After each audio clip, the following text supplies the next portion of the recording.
ACDC.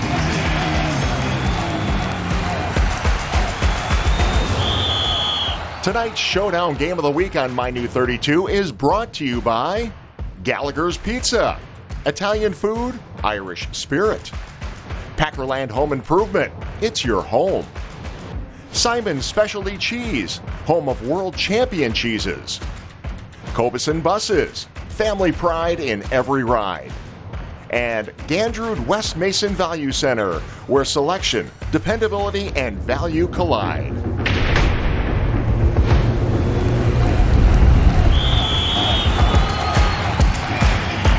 From Wrightstown, Wisconsin, it's time for live coverage of high school playoff football. Tonight, the WIAA postseason begins with a Level 1 rematch in the Northeastern Conference between Little Chute and Wrightstown. Hello, everyone. Welcome to the broadcast alongside John Miles. Hello, Teddy. I'm Ted Stefaniak. We're glad you could be with us for the postseason in the WIAA. Yes, there is no tomorrow if you lose tonight. You know that for a high school kid, that's always a scary situation. But for one of the great players in this conference, Jeremy Van Zeelen, the leading rusher, the leading tackler for Wrightstown, will not be in tonight's ball game. Got hurt after scoring a couple of touchdowns in last week's season finale. Broke his collarbone. Out for the season, probably out for a couple of months, maybe even a basketball. Just a tough break for a great, great athlete and for this entire program. Yeah, it certainly hurts Wrightstown, but both teams, there's a lot of players that are injured. Yeah, well, this time of year, exactly. It's time to go. So yeah. You got a big game between these two. They met earlier this year. Actually, we want to take a look at some of the highlights from that. A very low-scoring game. Phenomenal game. Yeah, in the final 3 minutes of the game, a turnover led to a Little Chute field goal. Carter Pennenberg knocks down a 26-yard field goal to make it 3-0 Little Chute. They were on their way to a victory on homecoming night. But in the final minute of the game, a long pass to Jeremy Van Zeelen, who you just talked about, set up a touchdown for Wrightstown. Quincy Clister punches it in from 2 yards out, and Wrightstown came back in the final seconds of the game to win a 7-3 contest against Little Chute. So tonight we get the rematch. I don't think you could find better matchup right now, actually, especially in the first round. We have a number 1 seed going up against a number 8 seed. Once in a while there'll be a big upset, but generally there's not. But this is a matchup that's as closely contested as I think any you'll find in the area tonight. Two teams that like to play close to the vest, play really tough defense. In fact, the motto of both of them, job number 1, stopping the run. Well, both teams run the ball pretty well. Now, Little Chute tries to throw it a little bit more than Wrightstown does, but it's one of those situations where if one of the team's running game is going, they're not going to worry too much about the pass. They're going to just ride that horse. They both do still have some good rushers. The second leading rusher for Wrightstown is up around 800 yards. Van Zeelen was up around 800 yards, averaging 7 yards a carry. But also some good running backs, that Little Chute team, De Bruin and Verstegen both. I think this could be a real slugfest out here. And you know what? A lot of times in playoff football, they say, well, you can't throw the ball. Northern Wisconsin, you can't throw the ball. You can do anything you want tonight. You can run a flea flicker. You can do the hook and ladder. You can do anything you want tonight because there is no wind, which is great. It's a little chilly. Teddy's already been worried about that. But these players are tough, and they won't have a problem. Yeah. There's a little chill in the air, but I tell Teddy you what, Teddy was like, oh, I should have done another layer. But I'm okay. I've got the puffy coat. You are looking prosperous tonight. You can't say I look puffy. I did that harassment thing test today at work, so you can't say I look puffy. I'll file a complaint. I'll just say that you look prosperous. There you go. I'll go with that. Hey, we've talked about this conference all season long, the Northeastern Conference. What a competitive, fun league this is in all sports. Really enjoyed watching this group of teams over the last couple of years. And Luxembourg Cats, they're 3-5. They surprised Little Chute, knocked them off, which I think for Little Chute gives them a little bit momentum almost heading into this ball game. They thought they'd be 6-3 coming in, but yeah, there are no nights off with that top 5 teams in the conference, maybe even 6 teams in the conference. And I'll tell you what, they have such long-standing rivalries. These aren't new suburban schools or anything like that. This is real old-school type of conference. Their dads played against each other. Literally, their grandpas played against each other. And I think that's a pretty cool way to do it. Yeah, and both teams tested by the lone team to go undefeated in the conference this year. Right. Freedom, they were the conference champions. They'll be in action tonight as well as. We saw them a couple of weeks ago. That's a nice football team. Good team. Whoa. We actually saw them against Little Chute. Yeah. Yeah, terrific ball game. All right, we've got to take a timeout. When we come back, Johnny talks to both coaches,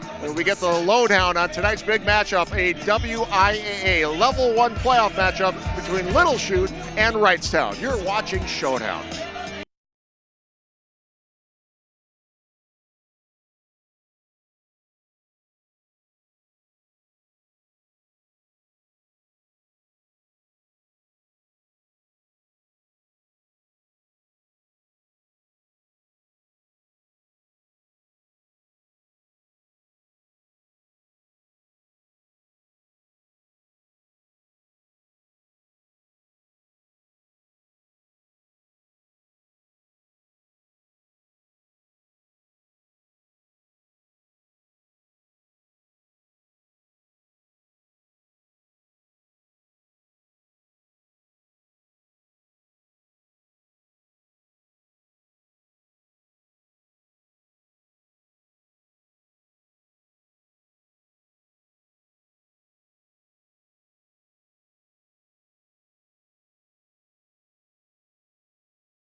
Sports Showdown broadcast schedule continues next week with a Level 2 playoff game in the WIAA.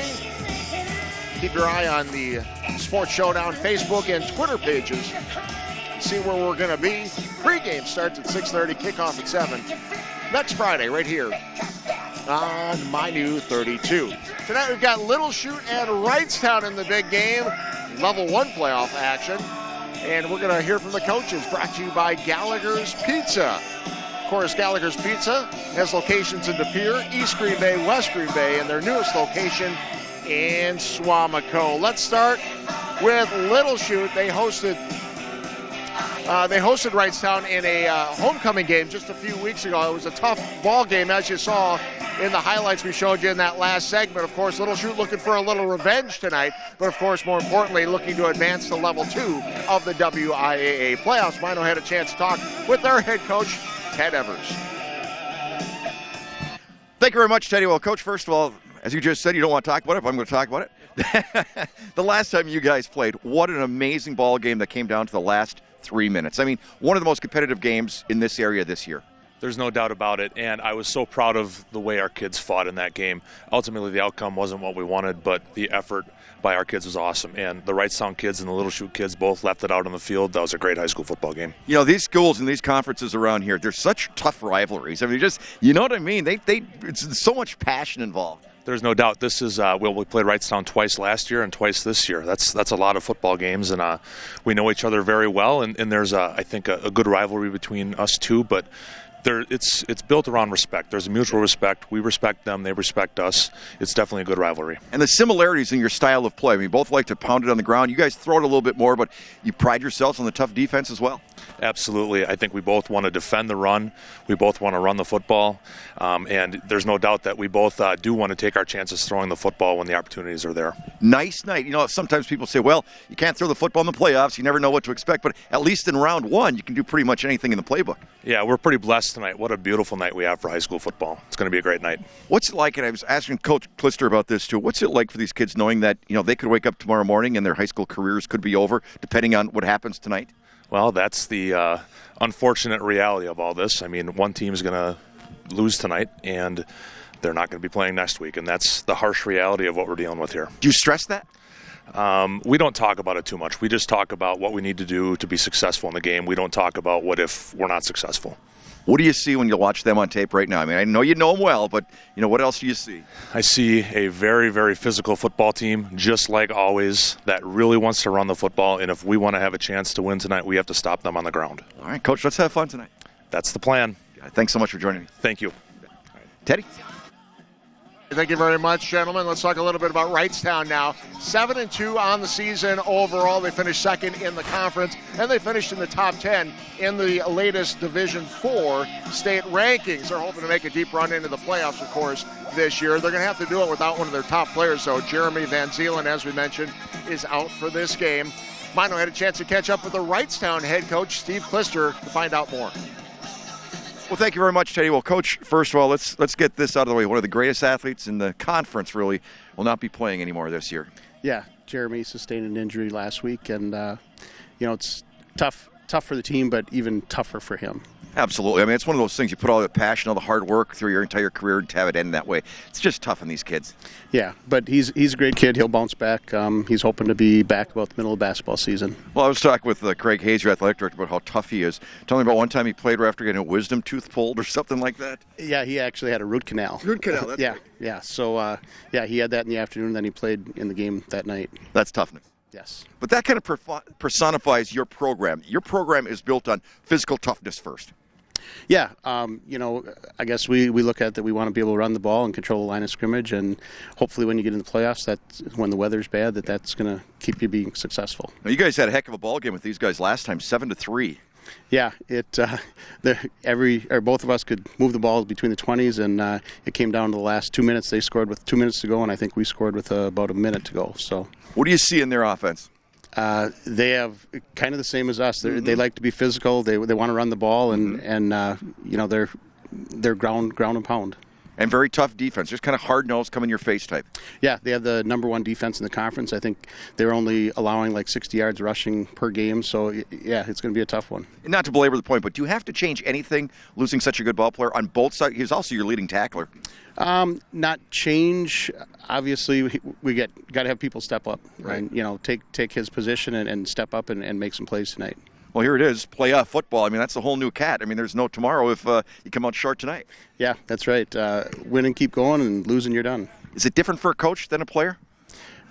I don't think so. Okay. I mean, either way, you got that feeling in the pit of your stomach, don't you? Oh, yeah. It's been a long day. All right. Coach, best of luck to you. Thank you so much for taking the time. Thanks. You bet. Teddy? All right, we've heard from the coaches. They're getting closer and closer to kickoff as we get ready to begin the WIA state playoffs with a level 1 matchup between Little Chute and Wrightstown. Glad you could be with us. The pregame show continues after this timeout.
Now we see Wrightstown getting ready, warming up here, and everyone trying to warm up a little bit here. Not bad, though. It was worse last time we were here just Oh, my because of the gosh. wind. Last time we were here was unbelievable.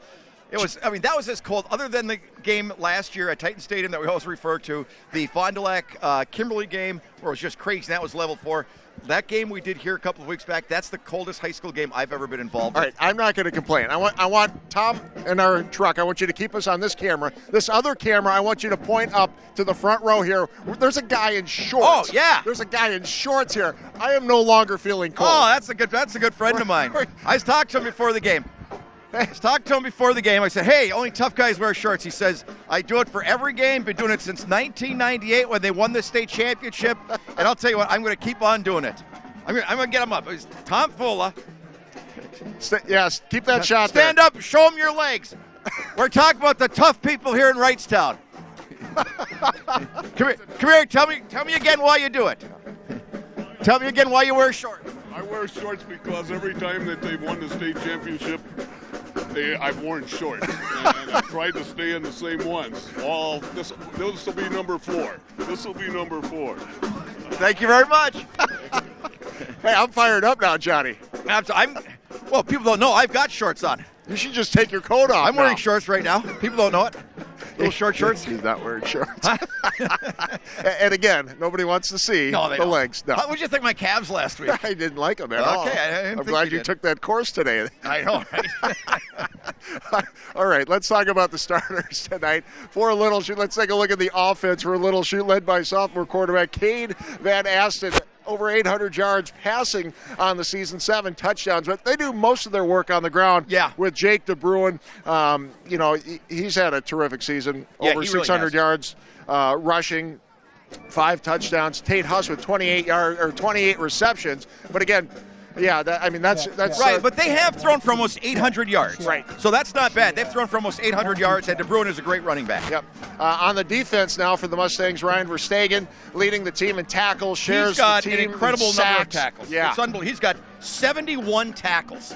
That's incredible. He was co-defensive player of the year as a sophomore. 71 tackles already this season is amazing. Shares the sack lead with Bennett Jansen. Tate Huss has 3 interceptions on the season. Let's take a look at the Wrightstown offense now, and it has started with their 2-headed monster at running back, of course, Jeremy Van Zeelen, Ben Yeager, of course, Van Zeelen not playing tonight with that injury, but between them, 1,700 yards rushing, 22 touchdowns. But again, Van Zeelen out. Yeah, and only about 385 yards through the air. So obviously the running game that's their bread and butter. It really is. So we'll see how much they're affected tonight. Just a great football player. And not to belabor the point, but that's a really good football player, good athlete that's going to be missing the rest of the season. And then defensively for Wrightstown, we saw him play a really good game against West Lapeer a couple weeks ago, led by Caleb Ritter, Mason Hendricks, 7 sacks between them. Quincy Klister, the leading active tackler after the injury to Van Zeelen. Right. So they've got some people to step in there. They're going to have to when you've got an injury like that. And that's right. Not only the leading rusher, but also your leading tackler. 6'2", 190. I mean, perfect size for a high school football player, great basketball player. But we were talking about how tough he is. They said he'll come back. There's no question about it. Got 8 screws put in his shoulder. It's like the 4th time he's broken his collarbone or something. Coach was telling me earlier, one basketball game, he noticed he was limping a little bit after the game. I said, what's wrong? He said, something's wrong with my foot. He lost 2 toenails during the course of the game and played the rest of the game. Tough Then kid. he also had a root canal on the day of one of the games and played that night. Wow. Tough Can you kid. imagine that? Yeah. You'd be out for a week if you had a root canal. A year. I know. You'd have to take a red shirt. Yes. Red shirt announcer. Exactly. All right, we're going to continue the pregame show after this, but we are getting closer and closer to kickoff. Playoff football tonight. Little Chute and Wrightstown on My New 32.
by Miss Josie Stenzel.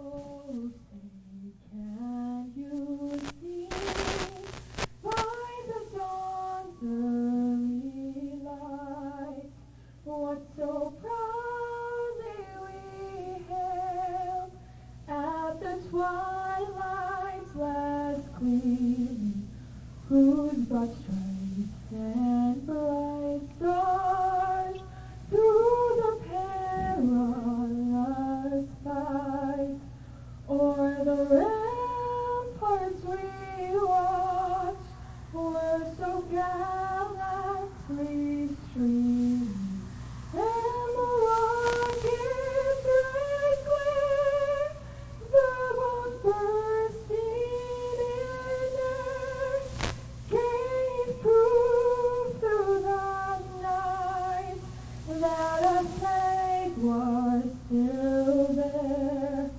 Oh, say does that star-spangled banner yet wave o'er the land of the free and the home of the brave? If everyone would please remain standing until the colors are retired.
Tonight's Showdown Game of the Week on My New 32 is brought to you by Gallagher's Pizza, Italian Food, Irish Spirit, Packerland Home Improvement, it's your home, Simon's Specialty Cheese, home of world champion cheeses, Cobeson Buses, family pride in every ride, and Gandrud West Mason Value Center, where selection, dependability, and value collide.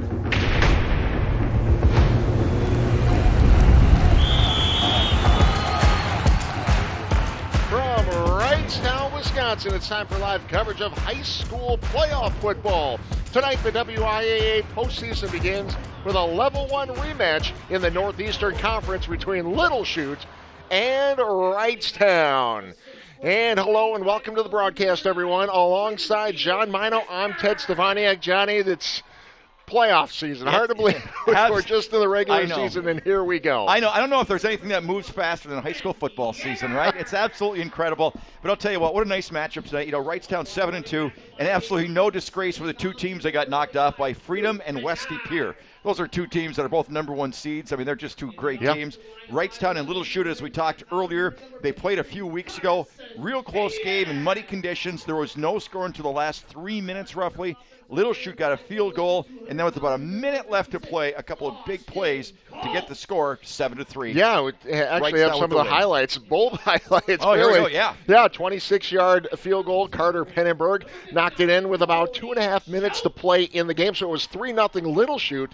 A big pass play to Jeremy Van Zeelen set up this Quincy Klister 2-yard touchdown run, under a minute to play, and that is Wrightstown taking the lead 7-3, and that was the final. A very competitive, low-scoring game, but a huge win for Wrightstown. Absolutely, no question about it. And we talked a little bit about the injury problems for Wrightstown. We talked about that in the pregame, losing their leading rusher and their top tackler in Jeremy Van Zeelen. We'll see exactly how they counter that. They do have Ben Yeager, a 6'2", 215-pound senior who's rushed for 833 yards this year. So, I mean, that's not a bad ball player right there, averaging a little over 7 yards a carry. They have rushed for 2,462 yards this year, 6.7 average, which is amazing. They've only fumbled 5 times in the entire season. That's pretty amazing as well. They've only passed for 386 yards, so they just make it very obvious. Hey, we're a running football team. Little Chute, on the other hand, 5-4 on the year, had a little bit of a letdown at the end of the season. I think really disappointed with the way they ended the season, but they still got some nice ball players. Their running back, Jake DeBruin, he averages 7 yards per carry. Ryan Verstegen, we mentioned, inside linebacker, 71 tackles.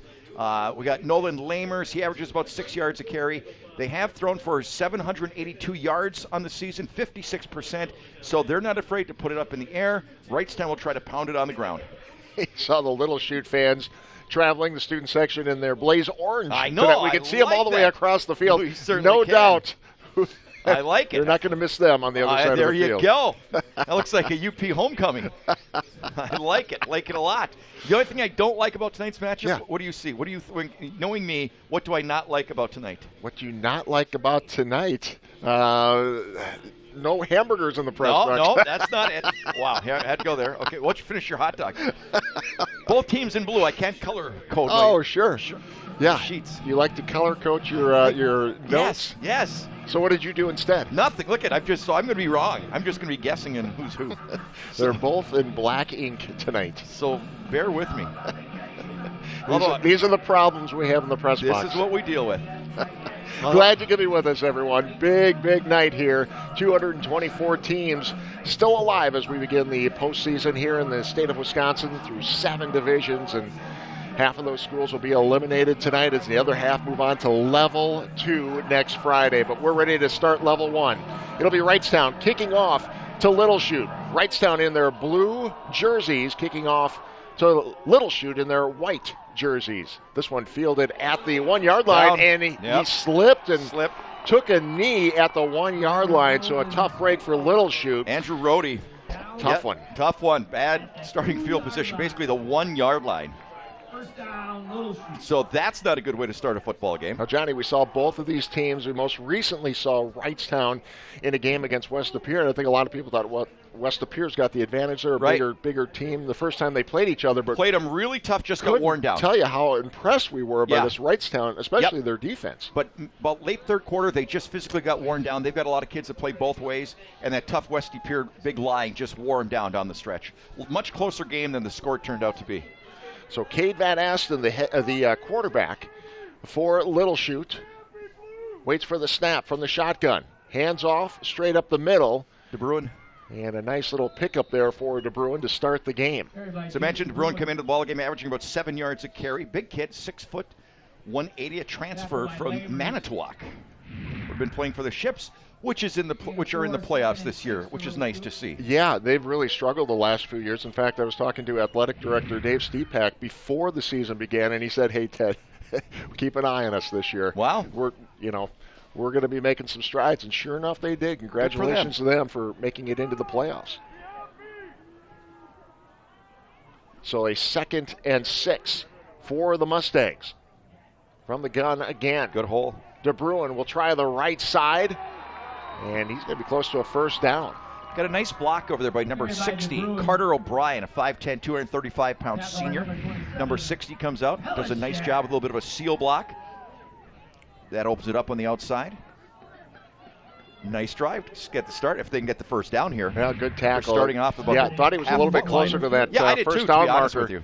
It's actually going to be a 3rd and a long 2. Yeah, I thought he was close to the markers when he went down.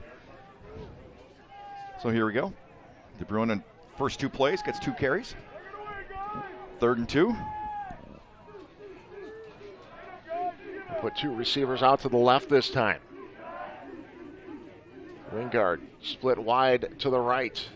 On the ground once again, fighting for the first down. Let's see. That defense stepped up. Yeah. Tough. That's the Wrightstown defense we were talking about. That's just a tough defense in there. Big, tough players. Joe Hella, 6'3", 220 pounds. Number 62.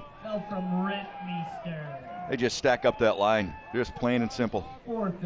Just dug their heels in and wouldn't let them push forward. So Little Chute deep in their own territory here with a 4th and 1. Pretty risky to take a risk here, John, early in the game. I don't think I've ever said this all season. Yeah. Not 4th down territory. First time for everything. Absolutely. Tate Huss back to punt. Over the high snap. And this one will be fielded. Fair catch at the 44. We'll step away. You're watching Showdown on My New 32.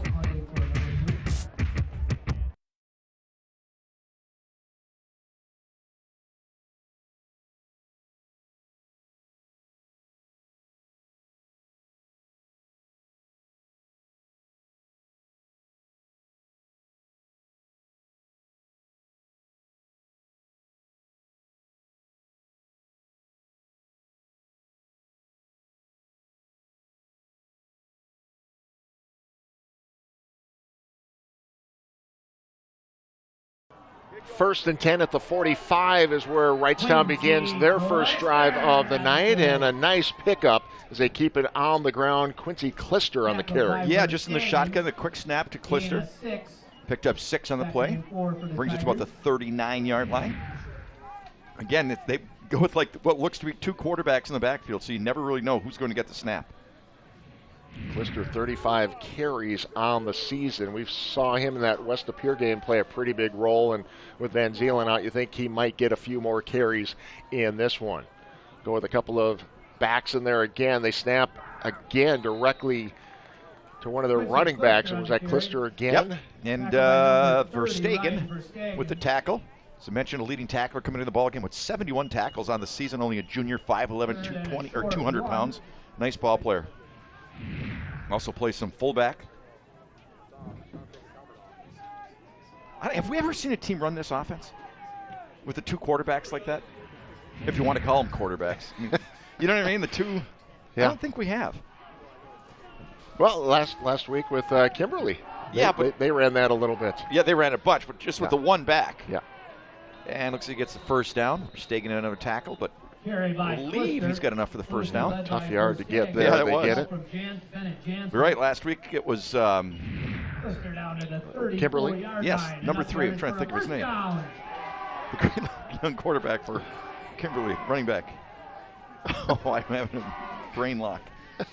Lock it up a little That's bit. That's embarrassing. Nice crowd here tonight. A lot of them with blankets, but it's really not too bad. It really isn't.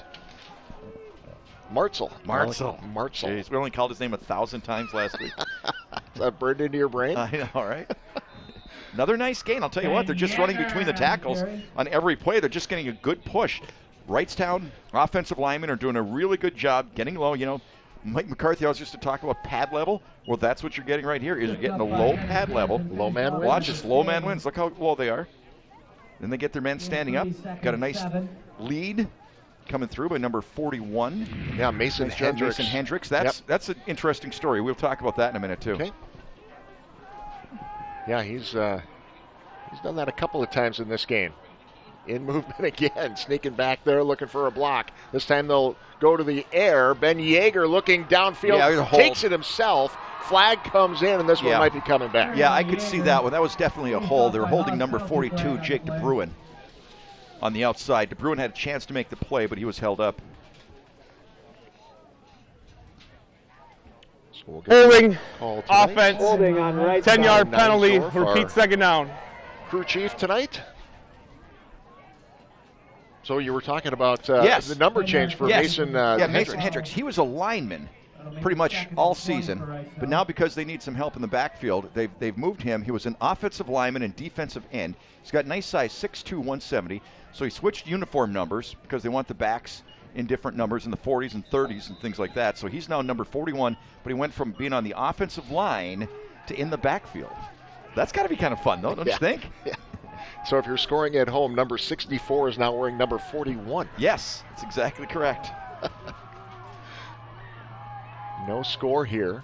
Midway through the first quarter, Yeager looking downfield will try the right side. That's a little high, incomplete. Johnny, we were talking about a couple of quarterbacks back there. One of our viewers checking in, Okay. Mr. Lane checking in, and reminding us we did a Pulaski game this year as well. Yes. 3 quarterbacks. Oh, that's true. That's a good point. You're right. That is a good point. So maybe we haven't seen 2. We've seen 1 running back. Yes, that's right. And 3 And running. 3. You never know what you're getting with Pulaski. You just don't know what you're going to get with those guys.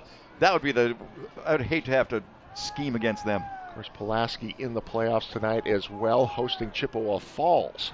Try to get you some scores as they come in tonight. This is a deep Nice pass, ball. looking downfield, and that is caught, and a touchdown, Tigers. Wow, that was a beautiful ball. As soon as that left his hands, you could see what a nice pass that was going to be. Sam Hayes with the touchdown reception.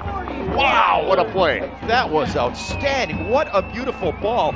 As soon as he let that go, Teddy, watch this. As soon as he let that go, I thought to myself, holy cow, this has a chance just from the air he put under it.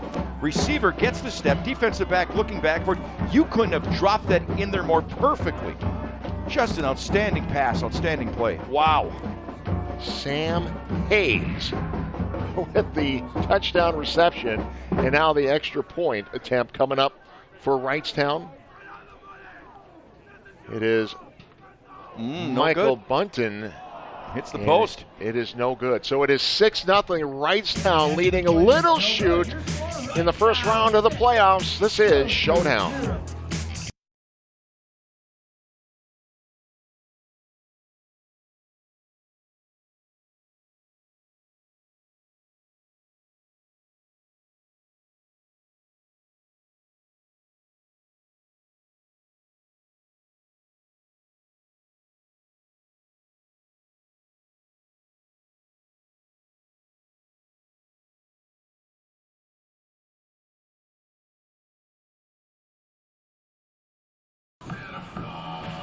Well, just like we said, it's going to be a ground and pound game, Johnny. Absolutely. Wrightstown just doesn't throw the football. But what an arm on. Oh my God, just a beautiful Yeager. pass. Like I said, as soon as he let that go, I thought, oh man, this has a chance. And the receiver just did a nice job staying with it. I mean, they came in with 386 yards passing for the season. He's Right. got 44 of them right there. But Yeager, Yes. he's completed 10 passes out of 29 attempts this season for 186 yards, no touchdowns before that. Yeah. That's how we called it. Yeah. So the kickoff fielded at the goal line and out to about the, what would you say, the 24-yard line. About that. Nice tackle Yeah. there by Caden Lake. 5'6", 160-pounder. Brought all 160 pounds with him on that hit. So a lot better starting field position for Little Chute versus last time when they were on the 1. About the 23, 24. And if people were wondering, when we picked this game, Yes. and we showed the highlights of no scoring in the last meeting between these two until the final Until the 3 final minutes. 3 minutes. Yeah. So we don't have to worry about that. That's out of the picture. There is some scoring in this one. Here we go. In the first quarter. So, 1st and 10 from the 23-yard line as the Mustangs go back to work. Give and a spin and down at about the 25-yard line. Andrew Lamers with the stop that time. Came up quickly, did a really nice job.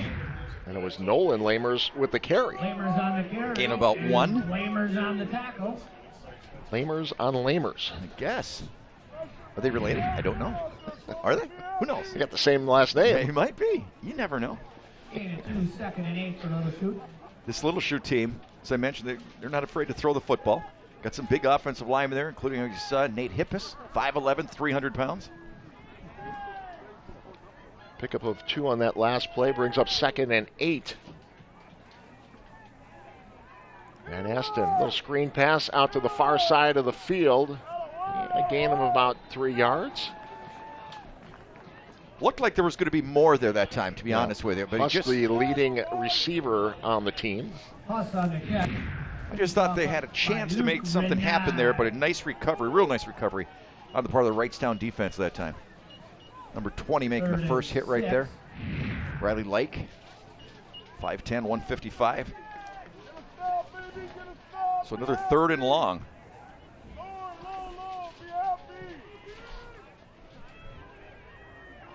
Third and about 7. Yeah, this is a big 3rd down play. Yeah, it is big. You know what? Give it right back to Wrightstown. Tight formation here. Ooh, almost intercepted. picked off, you bet. Just behind the receiver a little bit. Intended receiver was Carson Weingard, number 40. Just a little bit behind him. Thought he had a chance at it. On their own 28-yard line. And fingertips, lucky it wasn't intercepted. But another punting situation here for the Mustangs. So Tate Huss back on to punt. You see the deep man for Wrightstown, Riley Lake. Or number 20. Huss pressure coming. Huss somehow gets that away. Fielded by Like at the 38 and taken out to the 50. Let's step away. You're watching Showdown on My New 32.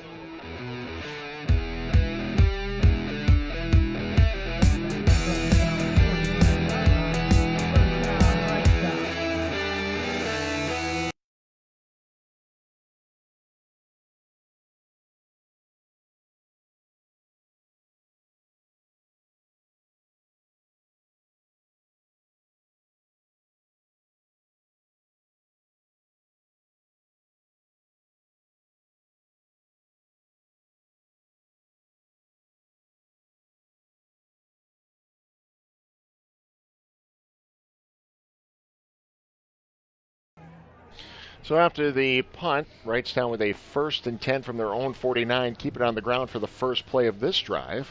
Ben Yeager takes it up the middle for a gain of about 4. Once again, in between the tackles has been pretty much the bread and butter for Wrightstown so far in this first quarter. But then when they did jazz it up a little bit, they connected for the 44-yard touchdown pass. So it's one of those things, they can almost lull you, and then boom,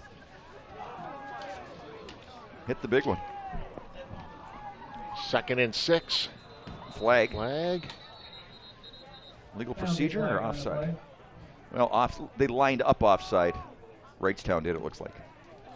Infraction, offense, 5-yard penalty, 2nd out. Checking some other scores from around the area, Teddy. Yeah, we'll be keeping an eye on them all night. Anything in so far? Southwest leads Kakana 7-0. Okay. Early in that, about 4 minutes left in the first quarter. Kakana leads Southwest. Southwest in the playoffs had a 4-5 record this year. Kakana had a nice season. Yeah, another up-and-coming program. Right. We talked a little bit a few about years back, Manitowoc, boy, they were down and struggling. And Appleton East, another one of those schools that really bounced back this year. 2nd and 10 after the penalty. And Klister right up the middle. Wow. And a 1st down and then some. Wow. Quincy Klister. Wow. Tell you what, they're getting, again, I mentioned earlier about Wrightstown with that block, and they're just doing a real nice job. Watch them fire out. Look at that. Look at that double team block. They had a double team block, then the other running back came through as a lead blocker. So it's almost like a triple team block. Yeah, that defensive tackle didn't have a chance for Little Chute. He got blown up with the 2 linemen. Then the fullback comes through to clean up the linebacker. Big play. Takes the ball down to the 29-yard line. So Yeager in the backfield waiting for the snap. Klister goes in motion, and Yeager will keep it himself right up the gut. Good for a couple. Yeah, I'll tell you what, that's what I mean about this Wrightstown team. They'll just pound you, and then find a way to exploit something they see on tape, or that they've seen on tape, and that's where they get their big plays. Well, good size Yeah. for Jaeger. Big hit number 32, Bennett Jansen, 6 foot, 185 pounder for Little Chute. So 2nd and 8. Klister takes the direct snap this time. He bounces it out to the outside.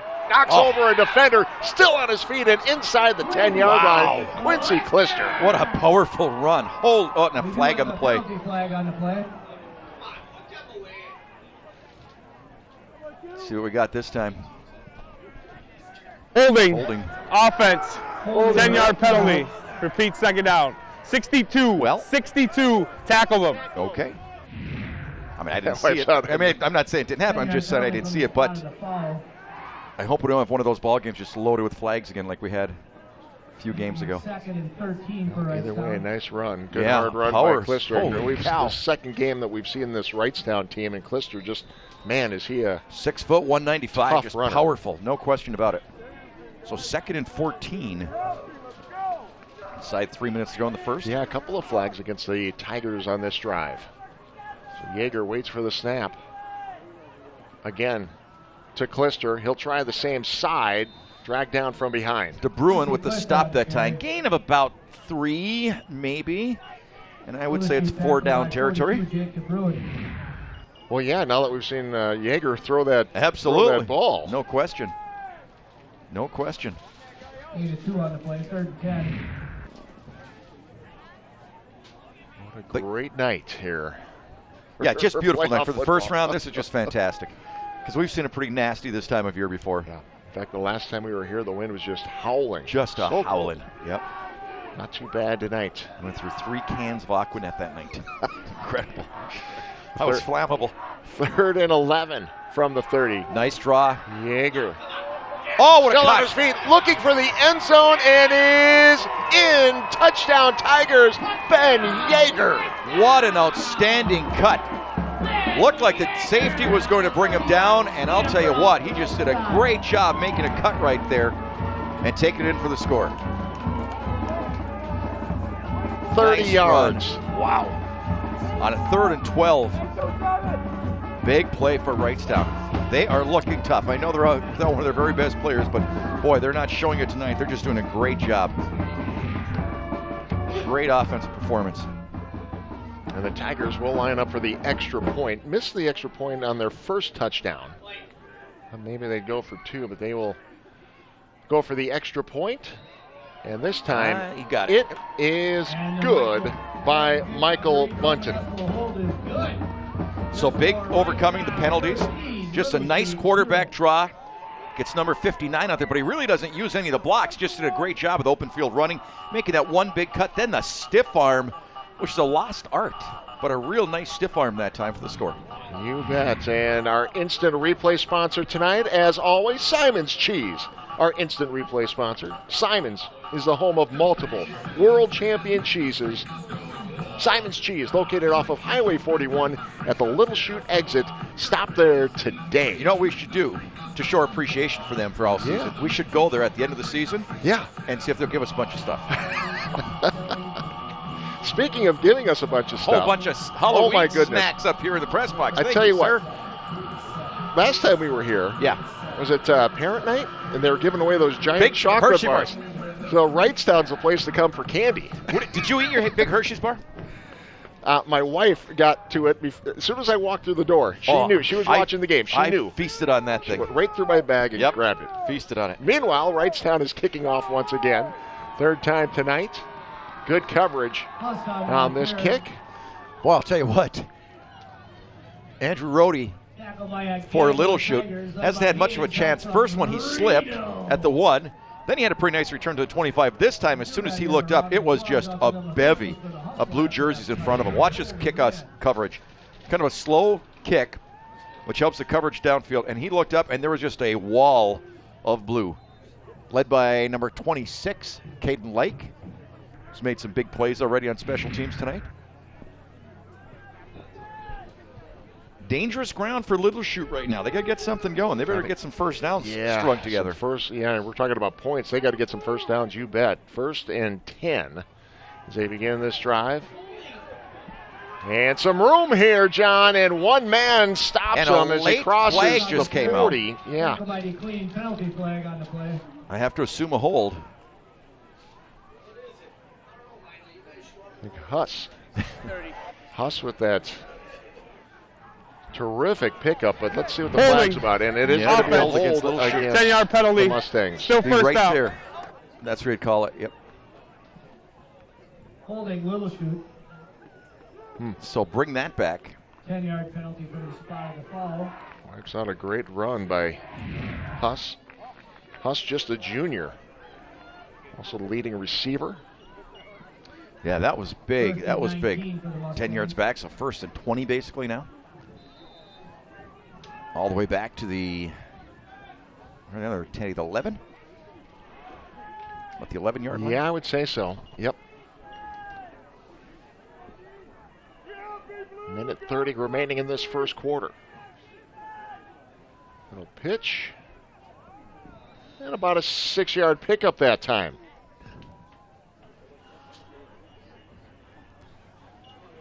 Packerland Home Improvement is our scoreboard sponsor. Quality window and door replacement since 1973. It matters. It's your home. From Lamers. Thank you. Thank you. I still wish, you know what I still wish, though, Teddy? I still wish holding penalties were 5 yards in high school football. They are 10 is just very so punitive, devastating. aren't they? Yes. Yep. You know, just for a hold, you know, and sometimes you might do it to kind of protect your quarterback. I just think 10 yards is a tough one to overcome. So 2nd and 15. Huss hurdles hurdles one defender, but another one waiting right there. Tigers coming in groups. And that was number 41, Mason Hendricks. Big stop. Coming up strong. Right there. Oh, excuse me. No, Sam it was Hayes. Sam Yeah. Hayes. I'm sorry. I thought it was 41. Number 44, who scored the first touchdown of the game on a long touchdown pass. So back to 3rd and 10. 3rd and 10 in the final seconds. And they're just going to let it gonna wind down. Yeah, they're going to let it wind down to end the first quarter. It's been all Wrightstown so far. The Tigers up 13-0 on Little Chute. First round of the WIAA playoffs on My New 32 Sports Showdown.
Well, first quarter in the book, second quarter coming up.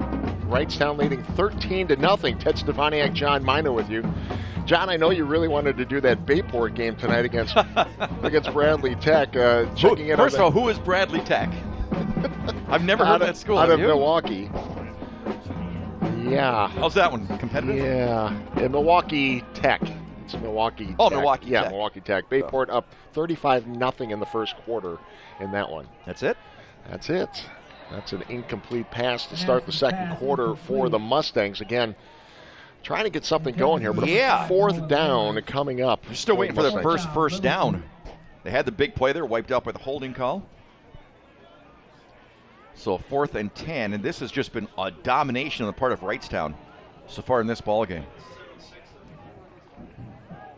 Let's see if Little Chute's got to do two things. They got to get a first down, a couple of first downs, and they've got to stop Wrightstown. Wrightstown has scored both times they've touched the football. So another punt here for the Mustangs. Huss gets it away, fielded at the 50-yard line, and a fair catch, and that's where the Tigers will take over. We'll be back. You're watching Showdown.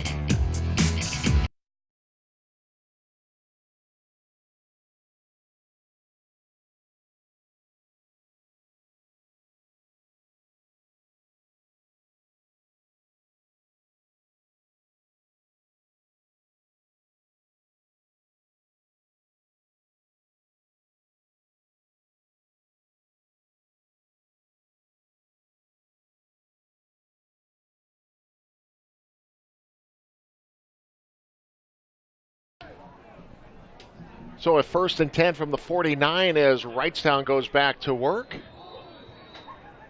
No gain on this one as Yeager met by some Mustangs right away. Nice job by Little Chute to get in that backfield right away. Yeah, absolutely. They did a nice job. Watch the outside linebacker, number 11.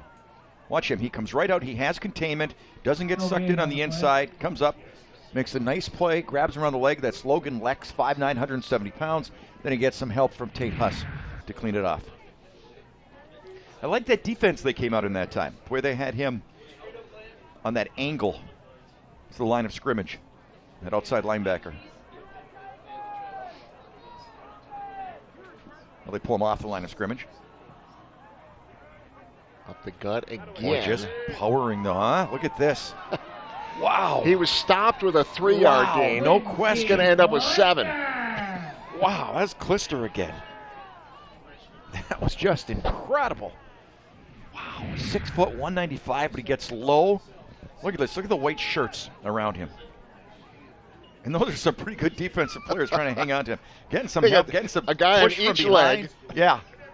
A guy up on one shoulder. Austin Colts, number 56, was trying to push him for that extra yardage. Man.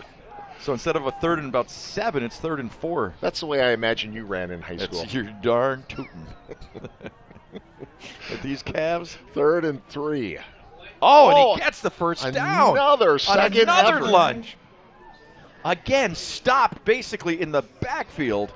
Well, and it looks, well, one official, they signaled first down. Yeah, because you're right. He did lunge. Yep, Right. they will give it to him. Look Yeah. at that. That extra lunge was just enough. My Yeah, they were trying to goodness. figure out if that was a first down or not. Right. Really close. Yep.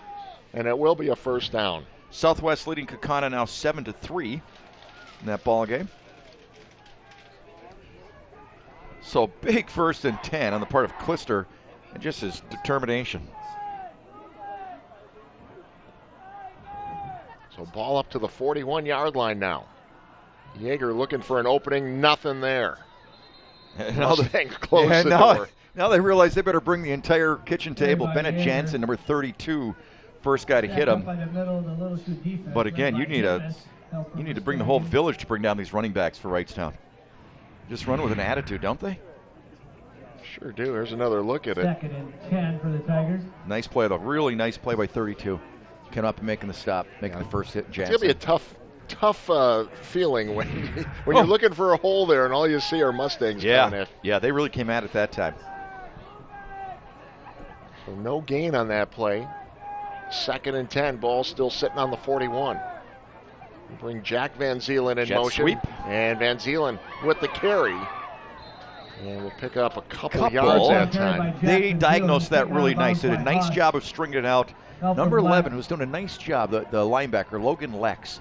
Not big at 5'9", 170, but really active. Watch him just do a nice job getting to that sidelines, not allowing him to make the corner. Good fake. Real good fake. Yep. They did a nice job with it. And again, that's Jack Van Zeelen with the carry tonight. Right. The other Van Zeelen out of action tonight, the leading rusher and tackler for Wrightstown. Suffered a broken collarbone last week and is out of action tonight. 3rd and 7 for the Tigers. Yeager, some time to throw, and is a little bit short on that one, so incomplete. As soon as he made his break, he was open. It was a little bit, the timing was a little bit off that time. 4th down territory, my friend? Oh, yes. Not even a question. No, it's not. Oh, it is a question. 4th down for the Tigers, 4th and 7 from the 30. Never mind. You would think 10 weeks in now. Yeah, I would have it better. I know.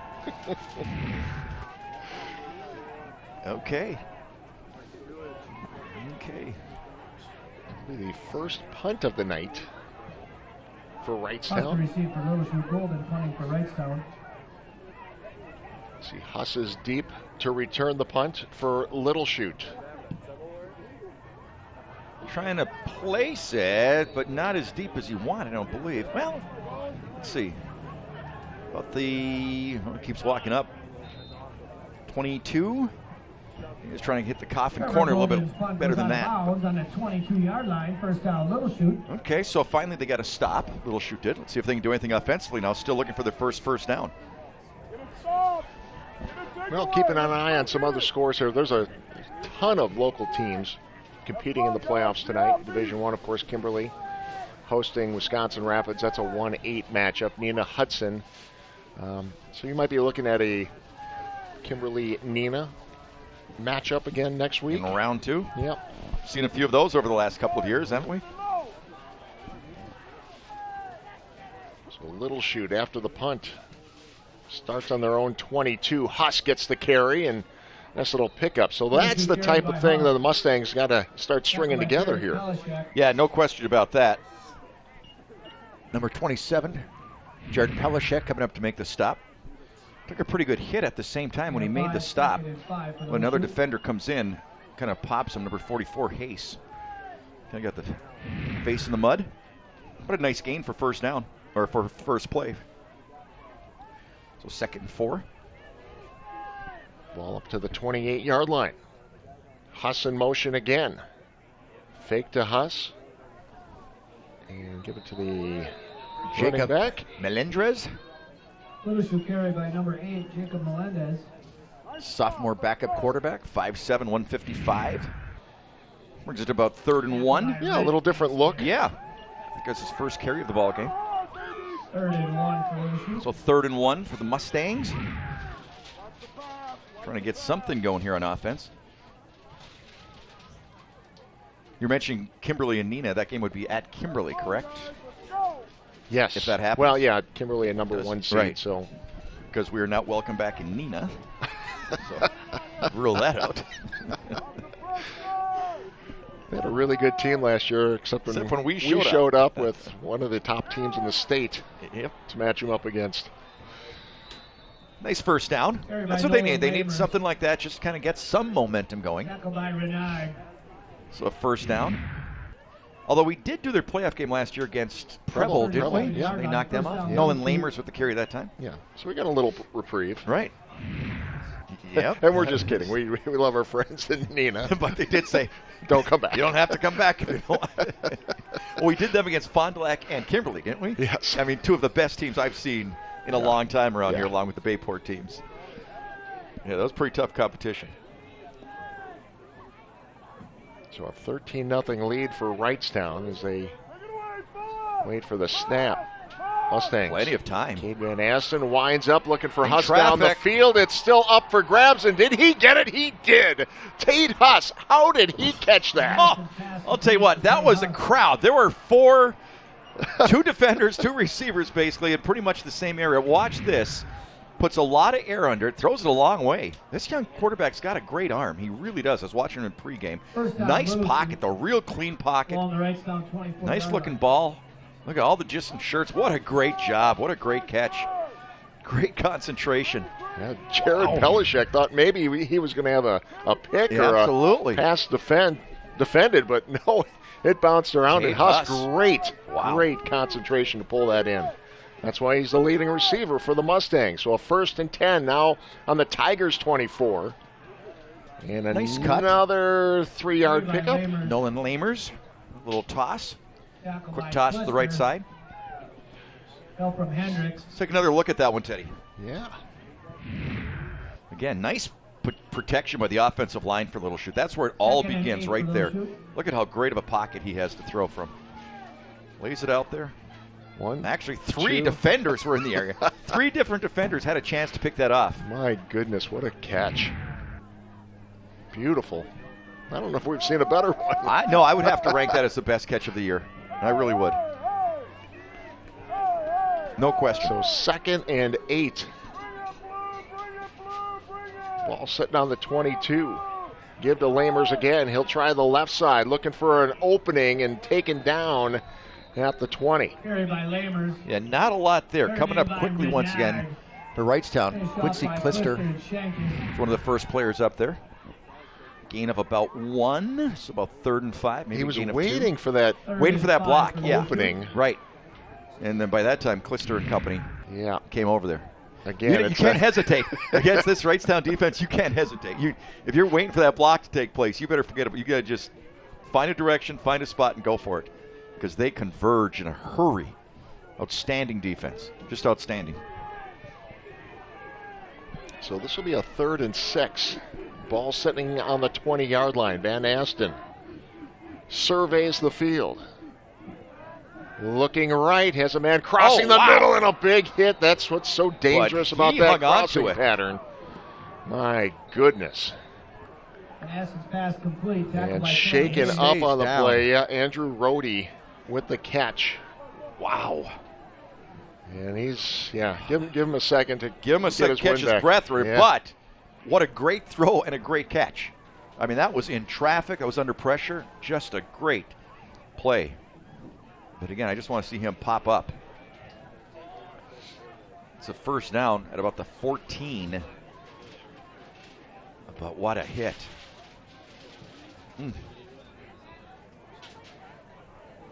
Well, They're not really working on him. Looks like they are just trying to get him to catch his breath. Yep. And that's one of the worst feelings in the world, isn't it?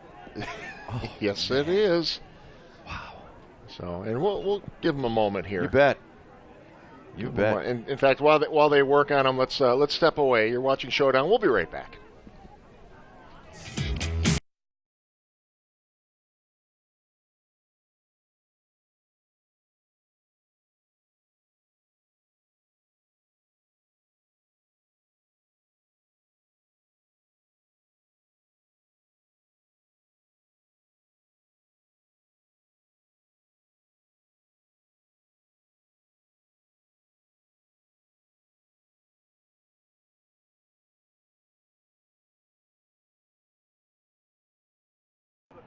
Some other scores from around our 18 bracket or regional. Well, back at Wrightstown, and they are still working on Andrew Rohde there. Another score, Teddy. DC Everest 27-0 over Appleton East nearing halftime. So Appleton East, the Patriots, with a very nice season. Looks like that one might be coming to a close. Yeah, well, the 4 teams made it out of that conference, the VFA North. Yeah, it was a good year all the way through the valley. It Yep. really was.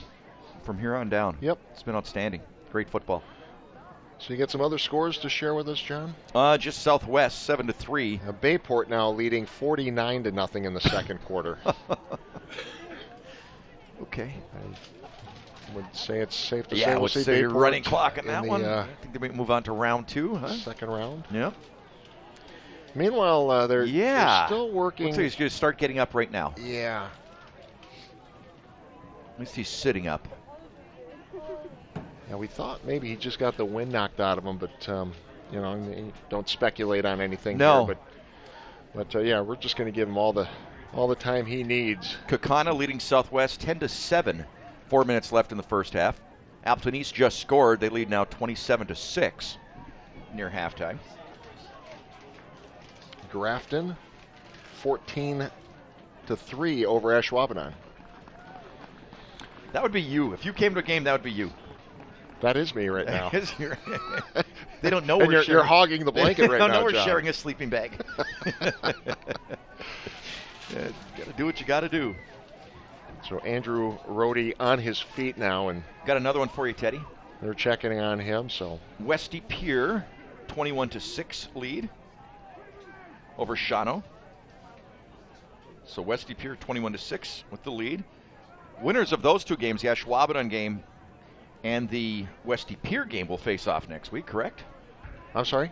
You got something else you got to pay attention to? I got a guy in my ear telling me different things here's here, the too. play again. Telling there's a replay coming, John. Real nice pass right there. And a clean hit. I mean, that's as clean as you'll ever ask for. Didn't lead with the head. None of those sort of things. Just a real clean hit by Sam Hayes. But it's just sometimes when you're vulnerable like that, it's just, but he looks to be okay. Yeah. Walking around over, that's great. No, I was saying the winner of the Westy Pier Shawano game and the Ashwaubenon Grafton game will play each other. Yes. Correct? In round 2. Okay. Sorry, didn't mean to disturb you. Go back to what you were go back to your nap. Crawl back under your blanket. Doze off for a while. Sometimes I got to listen to our director. Don't worry about that. Come on, freestyle it, Teddy. He says you haven't listened to me in 16 Exactly. years. A lot of years. Tonight you're going to start? Don't use that excuse. Lamers takes the carry. Nice hole. We get back to action here. Lamer's kind of doing like Wrightstown was doing, fighting for those extra yards there. Was there a fumble? No. Okay. Oh, just quick play. No huddle. Just running up to the line of scrimmage, no huddle. So Little Chute now. Oh, movement. Penalty flag. Yep. Oh, on 2nd and 4, you don't want that. Well, they tried 5-yard to get a penalty, little bit second down. cute, I guess, if you want to say, with a quick no huddle going to the line. And I don't know if they then tried to draw them offside with kind of a staggered count, like the Aaron Rodgers green 19, and then not go one of those things. Yep. Changing the cadence. I was phenomenal at that. You should change the cadence every once in a while on the call. Okay. Try it. Maybe I will. Maybe I won't. Maybe you won't. Maybe I won't. So after the penalty, this is a 2nd and 10. Ball sitting on the 13-yard line. Van Asten looks to the left side. The traffic. Almost picked off. Holy cow. I give him credit on guts for throwing that one, but 4 blue jerseys right around. Almost had the great coverage. Holy cow. I mean, it was close. That could have easily been. Yeah, they were looking for Hunter Hermes, who ends up becoming a defender on that play instead Knocked of a that one receiver. down. I mean, a big-time defender, because DB had the clearest shot at that football. No question. So 3rd and 10 now. Flag. I don't think the guy leaving the field got off quick enough. Let's see. 1, 2, 3, 4, 5, 6, 7, 8, 9, 10. I don't know. Then the same guy went off. Let's get I'm the not word sure from what it was. Ryan Nineborn. Tuition, offense, 5-yard penalty, 3rd down. Legal participation, so that has something to do with the substitute that came in, Gonna be a 5-yard penalty. where the player didn't leave the huddle before the new one came in.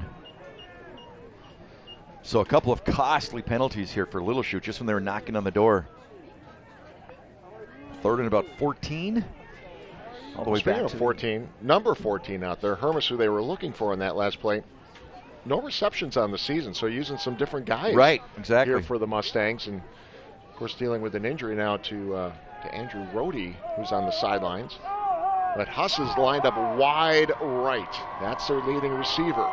This is going to be a 3rd and 15 from the 18-yard line. They take a peek to the right side, and then pressure coming. Van Asten never had a chance to wind up and let that one go. Yeah, had pressure early on. He had really good protection early, but that time it was he had no clean lane. Actually had Hayes wide on the left side. That's what he was going to look to. So he faked that way, and then all of a sudden when he looked up, the pressure was their obvious passing situation. So they went from 1st and 10 from the 13-yard line to 4th and 20 from the 24-yard line.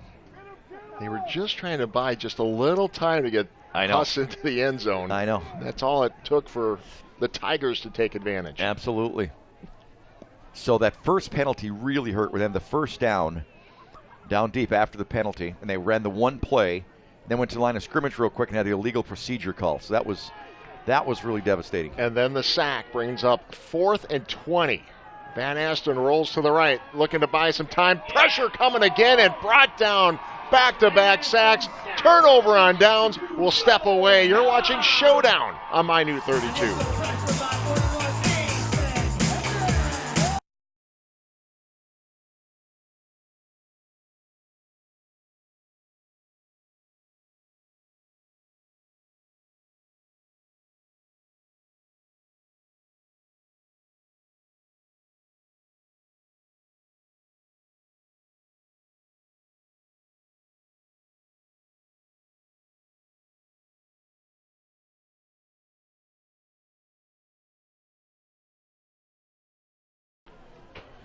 So Wrightstown takes over on downs, and they go right to Clister. Clister on the outside, bounces it down the sidelines. Another first down for the Tigers. Great job once again, taking it on the inside, and then as you mentioned, just bouncing it to the outside, just running where they ain't, basically. Takes a direct snap, follows the lead block. Another nice lead block by number 41. And before Little Chute had a chance to recover, he was in enemy territory. Taking it all the way up to the 46-yard line. That was another nice block out there. We were talking about the switch from offensive line, Mason Hendricks, number 41. Lister again. Still rumbling down the sideline. and out to about the 35-yard line of the Mustangs. Boy, they are just rolling on offense, though, aren't they? Down to the 37-yard Taking a look at nothing fancy. They pulled the guard, number 62. He gets a good block right there on the defensive back. So a nice job athletically. But number 62, Joe Hella, 6'3", 220 pounds, getting outside, taking out the DB. And the DB really did his part because you're not going to take on a big offensive lineman like that. So he actually took the offensive lineman out of the play as well. But the linebackers weren't there to recover for Little Chute to make it a shorter gain. Nice job that time by number 32 coming up for Little Chute. Bennett Jansen, who's made a bunch of tackles. Timeout, Wrightstown. Wrightstown calls a timeout. So once again, if you want to look at some of those other scores, Teddy, Kakana 17-7 over Southwest. 2 minutes left at halftime. DC Everest 27-6 over Appleton East heading into halftime. Pulaski trailing. Okay. 21-14 in the second quarter. To Chippewa Falls. Chippewa Falls, home of Leinenkugels. That's what I always think of Chippewa Falls. There's that one establishment with the big... That's surprising. Well, you go there... Beautiful waterfalls and scenery, and the people are fantastic, John. And inside that one establishment, I think they got one of those things where all those squirrels are like playing poker. You ever see that, the mounted squirrels? Playing poker? Oh, boy. That's what I think of when I think of Chippewa Falls. It's a nice little restaurant there. Because then you head north to go, like if you're going up to Minnesota or Canada. Sure. Okay. We need less timeouts in the first half. I'm just telling you what you say, it's what's the first thing that pops in your mind? Just saying. The wonderful people of the Chippewa Valley. Yeah. And them too. Nice people. Under 2 minutes to go in this first half. 13-0. Wrightstown lead over Little Chute. Tigers with the ball. A 2nd and 8 from the 35. Yeager buying some time. Nice Still time. buying some time. He goes up top again. Got a chance. Looking for a man and broken up, and a flag comes in. Yeah, I know they don't call it face guarding, so to speak, anymore. I think they might call the DB not making a play on the ball. And in the old vernacular, they would say face guarding. Playing out there with the club, Lucas Reeder. We got 2 fouls on the play. Holding. Offense, holding back this way. Pass interference. And then the pass interference. Defense. Those penalties will offset. We'll play second down. Kimberly 21-3 over Wisconsin Rapids. 3:30 left till halftime. And we're going to try to get all these onto some graphics for you at halftime and run through some scores for you. So 2nd and 8. And Little Chute has to be seen. We just can't let them score right now. We just can't do it. After they were knocking on the door. So 2nd and 8. And nice the protection. Offsetting penalties. Yeager nice again ball. Comes to the near side, has his man this time. Again, connecting with Sam Hayes. That's who he connected with for a touchdown earlier tonight. I'm telling you, I know they don't throw the ball much, but this kid's got an outstanding arm. He's got poise back there. Look at this. Rolls out, rolls to his right a little bit, throws it on the run, throws an excellent ball. First down for the Tigers. Outstanding play. I'll tell you what, he's doing a great job throwing the football, and Hayes is a heck of a target. So good enough for a first down. Ball at the 21-yard line. Clister nowhere to go this time. Number 52, Jacob Klicka, with the stop for Little Chute. As time winds down, I think another timeout by Wrightstown. With a minute 17 left to play in the first. Timeout, Wrightstown. It's a big series for Wrightstown, too. They'd love to make it a 3-score game, without question. Makes it a little bit of an easier talk at halftime. Absolutely. Well, even if they got a little bit closer for a field goal. Yep. Having missed that one extra point, that would obviously take care of that. And it'd still be a 2-score game, so to speak. But, 2-point conversions seem as hard as anything. So it's, when you say a 2-score game, I almost think of it as a 4-score game. Well, another big playoff game coming your way next week. Level 2 action, of course, will be with you on a Friday night. coverage begins at 6:30 right here on My New 32. Don't know where we're going to be. Whole new season. It's always fun to look Actually, ahead. it's whole new Who's gonna season win? starts tomorrow. Who's going to win? A whole new season starts tomorrow, maybe doesn't we'll do it, though? this game, or maybe I mean, how many teams started tonight? 242?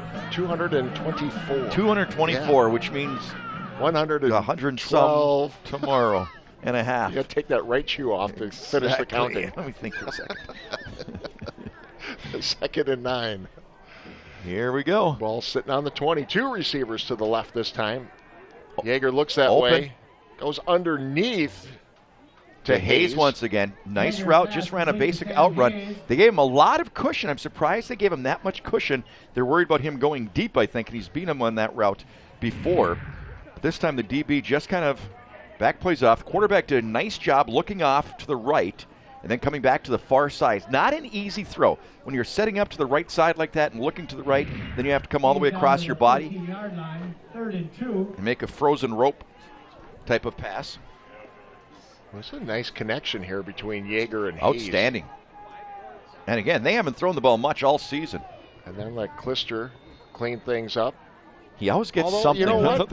Look at that Mustang defense. That's going to bring up a 4th down thanks to that little shoot deep. Yep, absolutely. 3rd and 3 for the Tigers.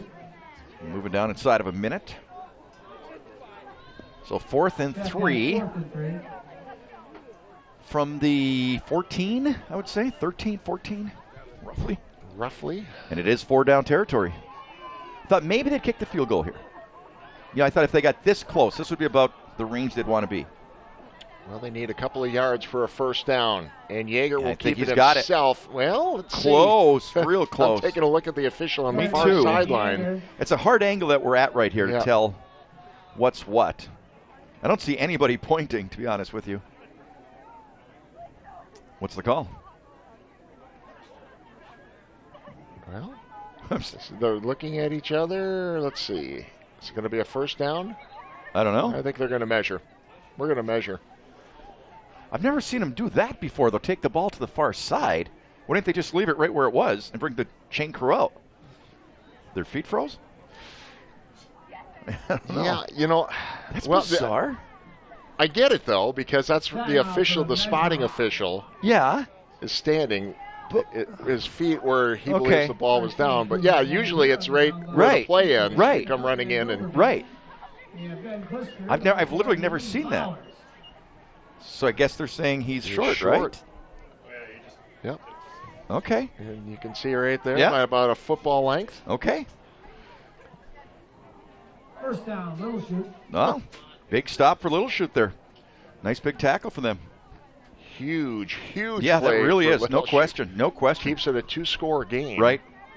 Going to the locker room breathing a little easier. Well, there you go again. You're discounting the last 25 and a half seconds. What happens? You've done that before. No, I haven't. Like, this is going to be a victory formation here. Like 4 times I've done that. 4 times. Only. You know. I was worse at the start of the season, though. Remember? You were those off a first little couple bit this games? year. There are a couple of games. I know Kiel for sure. So, well, they'll take a knee here. And you're like, I don't know. So-and-so's in the slot. 62-yard touchdown play. Yeah. Remember that one? I do. Yeah, I know you do. I got one right. I know you did. You got a bunch of them right this year. You've been on this year. Surprising. It sounded good right till the end there. Yeah. Surprising. So nice little run here to start this drive. Let's see what the Mustangs want to do with this. I'd be a little surprised if they try to throw downfield, but you never know. You know, they've got a really good receiver in Huss. Well, I think, but I don't think they're going to do anything. I really don't. I would just kind of count my blessings. That would be a 2-score game going in. By the way, Kimberly leads 28-3 at halftime. We're going to give you all the scores here at halftime, but I can give you some other ones just right now. Yeah. Pecana up at halftime, 20-7.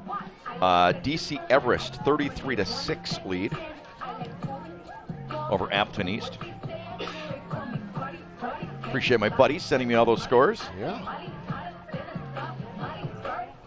Connors regained that lead over Southwest. You know, I still remember, Ted, one of the most memorable games. We did the game Southwest against Hartford Arrowhead, wasn't it? Remember that at Southwest? Oh, do I remember that? Well, I know you remember it. Yes. Well, they're airing it out. And again, they go to Huss. There you go. Again, you called it. So, yeah. I mean, when you got a receiver like that, this is the playoffs, Nice first man. down. I know, I agree. There's no tomorrow. 12 You don't seconds come left. away with I'm a win telling tonight, you. Johnny. I'm telling you. Trying to make something happen here. 12.6 seconds remaining. Aston? Nice ball. He throws a nice ball. I am going to be so impressed with this kid over the next couple of years. He's 6'4", 170 pounds, and only a sophomore. I just think he has unlimited potential. I really do. At this level and the next level, I think he's going to be a really, really good one. Aston wants to throw again. Goes underneath. Got out of bounds. Trying to get out of bounds. And did he? Let's see. They'll stop the so. clock with 5.3 seconds remaining in the half. I think he did. Didn't he? Verstegen with the catch. He's better known as a linebacker, but also plays some fullback coming out of the backfield. Just another nice ball. Timeout, Little Chute. Another timeout with 5 seconds left. Hey, I'm telling you, they're using everything they've got. Why not? I give them credit. Absolutely. I totally agree. So Little Chute, their last timeout, I believe. Again, with 5 seconds left, I think that might be moot if they have another one. Moot. Point might be moot. Could be. So you were talking about these other matchups, though, Teddy. It's even in high school football. I mean, it's almost like sometimes trying to fill out your NCAA bracket. You know, some look so obvious, and then it's like, whoa, didn't see that coming. That happens all the time. Yeah. Well, who is ranked? That happens in the regular season, too. Oh, yeah. Who is ranked higher, Ashwaubenon or Grafton coming into this game? Who's the higher seed? Well, they didn't put out rankings after week 9. Well, not but seeding, yeah. So Ashwaubenon was not in the rankings, which was kind of hard to believe as well as they played. Right, I agree. Till they ran into Bayport, but that was it. That happened to everyone. Yeah. It might happen to everybody in the playoffs. You never know. So this is 2nd and 6. And Aston tries, let's see, they're going to double pass over the middle. They're looking for Lamers, and that is intercepted. Picked off, and we're possibly looking for a lateral. Yeah. All right. Interesting way to end the half. Absolutely. Interception by Mason DeClean, the senior defensive back, comes up with the turnover, and that'll end the half as Wrightstown goes into the break with a 13-0 lead over Little Chute in the first round of the WIAA football playoffs. You're watching Showdown on My New 32.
back at Wrightstown High School. Wrightstown leading Little Chute 13-0 here at the intermission. Glad you could be with us for this game. And, of course, the halftime, as always, brought to you by Gandrew West Mason Value Center, where selection, dependability, and value collide, and no challenge flags are needed.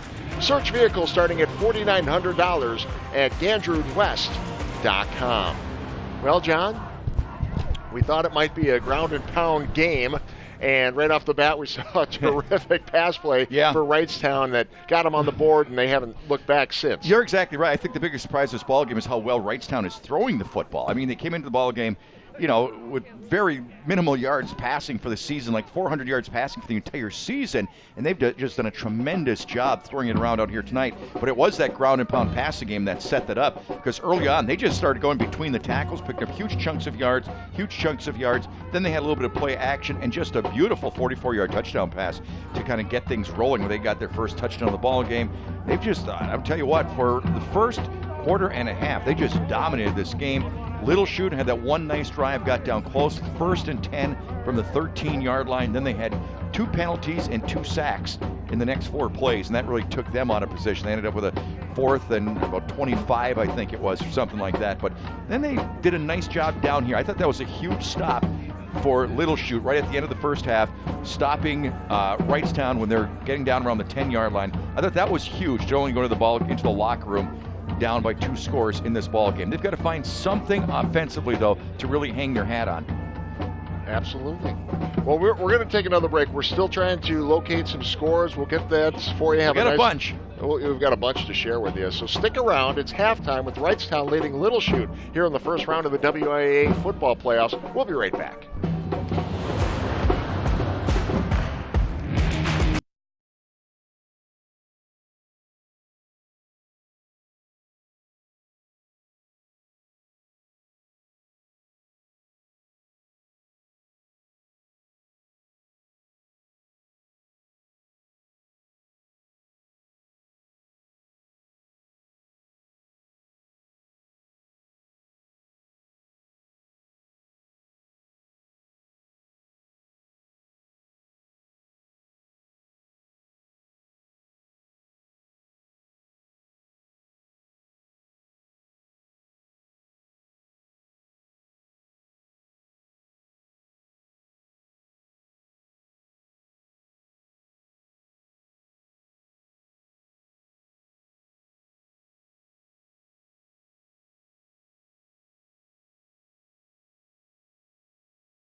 Back at Wrightstown High School where it is halftime.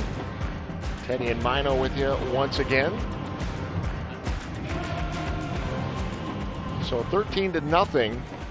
And Johnny, let's take a look at some of those highlights from that first half. Yes, indeed. I'll tell you what, Wrightstown, and we've talked about it a bunch, that they're missing their best offensive player, but these other guys really picked up the slack. Take a look at this beautiful pass by Ben Yeager to an outstanding receiver who was at the opposite end, Sam Hayes, 6'3", 170-pounder. That was just a beautiful pass to close off their first series of the ball game.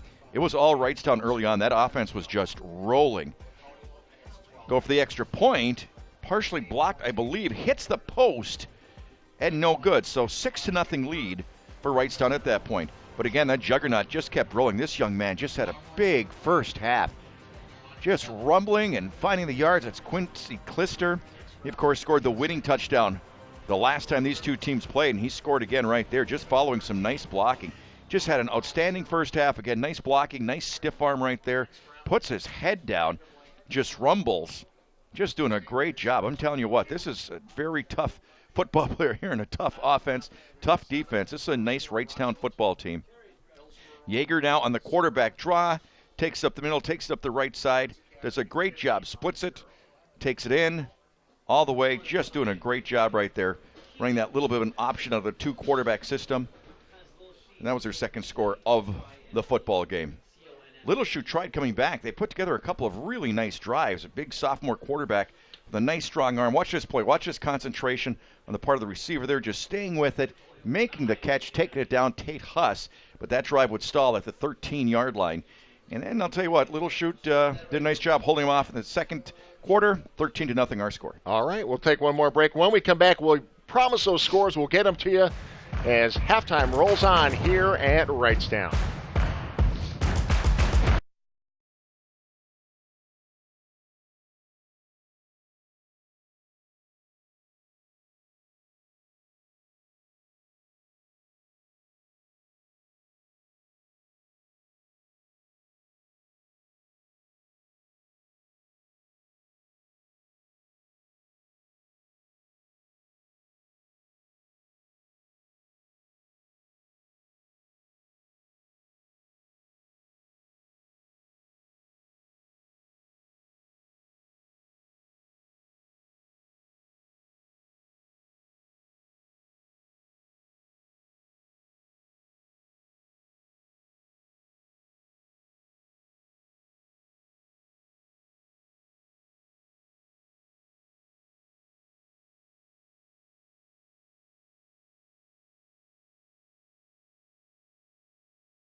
We're back at Wrightstown. Hey, we're going to tease you a little bit longer. Scores coming up after this break as we continue to load them in. You bet. We want to make sure we get them all to you. So we'll wrap up the halftime show, come back to start the second half a little bit early. The halftime show brought to you by Gantry West Mason Value Center, where selection, dependability, and value collide and no challenge flags are needed. Search vehicles starting at $4,900 at GandredWest.com. Scores coming up after this break. We promise you're watching Showdown.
$13-0. Wrightstown leads Little Chute. Of course, you know that, but there are a lot of area schools involved in the playoffs, Johnny. Let's take a look at some of the scores. We'll start in Division 1 with Wisconsin Rapids Kimberly. 28-3. Now, remind you, these games are all in the second quarter, halftime, or third. We won't. None of these are final yet, but just to give you a heads up there. Neenah also leading Hudson. Those two teams would meet. The winners meet in that matchup. Also in Division 1. Appleton East in trouble right now against DC Everest. Appleton North also in trouble against Memorial. So some of the local schools having some problems with the teams from out west. Other schools we got going tonight, local area schools. Bayport 49-0 at halftime over Milwaukee Tech. Preble 7-0 over Milwaukee Riverside. That ball game heading towards halftime, or in halftime now. Nothing on Manitowoc Lincoln Marquette yet. Fond du Lac 21-14 over Arrowhead. Quick update, John. Marquette leading Manitowoc Lincoln 28-0. Okay. Chippewa Falls leading Pulaski 21-14. Nothing on Marshfield and Superior as of yet. In Division 2, it is Southwest and Kaukauna. Kaukauna leading that one by 13 points, and Hortonville all over De Pere right now. Also in Division 3, West De Pere leading Shawano 21-6, and Ashwaubenon in trouble against Grafton. Boy, Grafton has the leading rusher in the state, but Ashwaubenon has that great offense. Also in Division 3, good game going on between New London and Fox Valley Lutheran, all tied at 14, with Menasha also leading Whitefish Bay 14-0. Update on that one, Menasha now 21-0 over Whitefish Bay.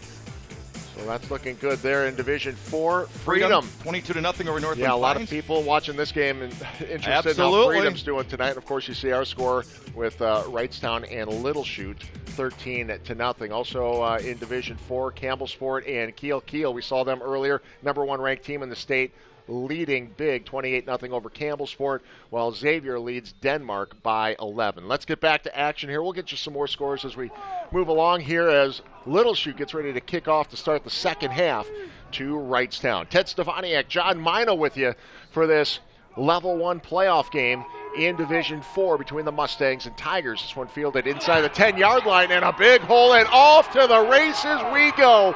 What a start for the Tigers. It is Jack Van Zeeland all the way. Touchdown, Tigers. 95 yards. He took that. It was a good, strong kick right down to the 5-yard line in the air, and he takes it right up the gut for 95 yards and the touchdown. Wow, we were talking about how big it was for Little Chute to stop Wrightstown at the end of that first half, but holy cow, that was huge. He's got the wedge in front of him, gets some good blocks right there, kind of breaks one tackle, and after that, it was just off to the races. What a performance. Jack Van Zeeland, 5'9", 160-pound speedster. He's a junior, and he just puts on the Jets and takes it the distance, and wow, what a kick to the gut for Little Chute to start off this second half. And now the extra point attempt is up and good. 20-0, just like that. Wrightstown. Let's keep it here, Johnny. Right. Take a look at some more scores, or do you want to look at that one more time? Yeah, let's take a look at that replay one more time if we could, John. Absolutely. That was an amazing return by Jack Van Zeeland. We haven't had a lot of kickoff returns for touchdowns this year. In fact, I think we'd have to go back to game 1 to find her, if I'm not mistaken. But look at the nice job. Really nice blocking up front he got. And then he just found that one hole. You know, it's just like jockeys doing horse racing. They say you got to find your hole amongst all the confusion. And he absolutely did, keeping that ball high and tight and taking the distance. 95 yards for the touchdown. Wow, what a way to start the second half. What a pretty much way to make a statement if you're Wrightstown to start the second half of this ball game. All right, let's get to some more scores, John. Also in Division 5, Laconia and New Holstein. New Holstein leading by 2. Also Division 5, big score in this graphic here, Johnny. You see Chilton leading Wittenberg-Burnhamwood, but yeah, the other one is a number 2 seed, Omro a number 7 seed, and Omro leading, looking for the upset tonight. Absolutely, that would be huge. Let's go back to action, live action once again as Wrightstown kicks off now after that terrific kickoff return. And Lamers looking for a big return, brings it out to the 30-yard line. Let's get right back to the scores here while we can. In Division 6, Crivets and Abbotsford all knotted up at 20 apiece right now. And Coleman, maybe a little bit of a shock here over Bondwell. Who's had a nice season. That's now 27-0 Coleman leads. Wow. And then also in Division 6, St. Mary's Springs. Big. No surprise here. One of the best teams. One of the best programs in the state, leading every big. year for 40 years. And in Division 7, Oshkosh Lourdes leading big over Hillsborough. No score yet on that Hilbert game in Hilbert. Wow, what a season they've had as well. Wolves, absolutely. So, that's where we're at. That's where we're at. And we'll update.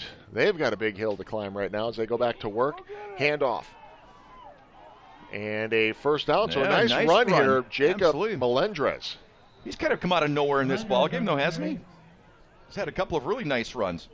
Sophomore running back. Again, hasn't been called into action very much this season.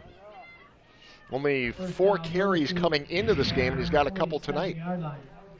Nice play. Just a routine play. Inside handoff, follows his blocker, gets a nice lead block. They pulled the guard. Also got some nice downfield blocking that time by Andrew Rohde, the wide receiver. It's good to see him back in the ballgame. He's a young man that took the hard hit early on. Remember that one, Teddy? Yeah, glad to see him up and moving. Yeah, he really took a shot on that big reception, able to hang on to that. So Van Aston will take the carry this time and go into Tiger territory. Nice little run by the quarterback. We don't see that very much. No, pretty much a naked quarterback sneak that time. I mean, he did have one blocker in front of him, but no fake in the backfield or anything like that. He was running this. No option on it. He was just going to follow his running back. Follows him up into the hole, follows his big offensive lineman right there, big number 77. Talked about him, Nate Hipp is 5'11", 300 pounds. Followed him for a gain of about 4, pretty close to 4, right at midfield for Little Chute. So Little Chute coming out with a little bit of enthusiasm here on offense. They need it now after that 95-yard kickoff return to start the second half for Wrightstown. And Aston keep it again.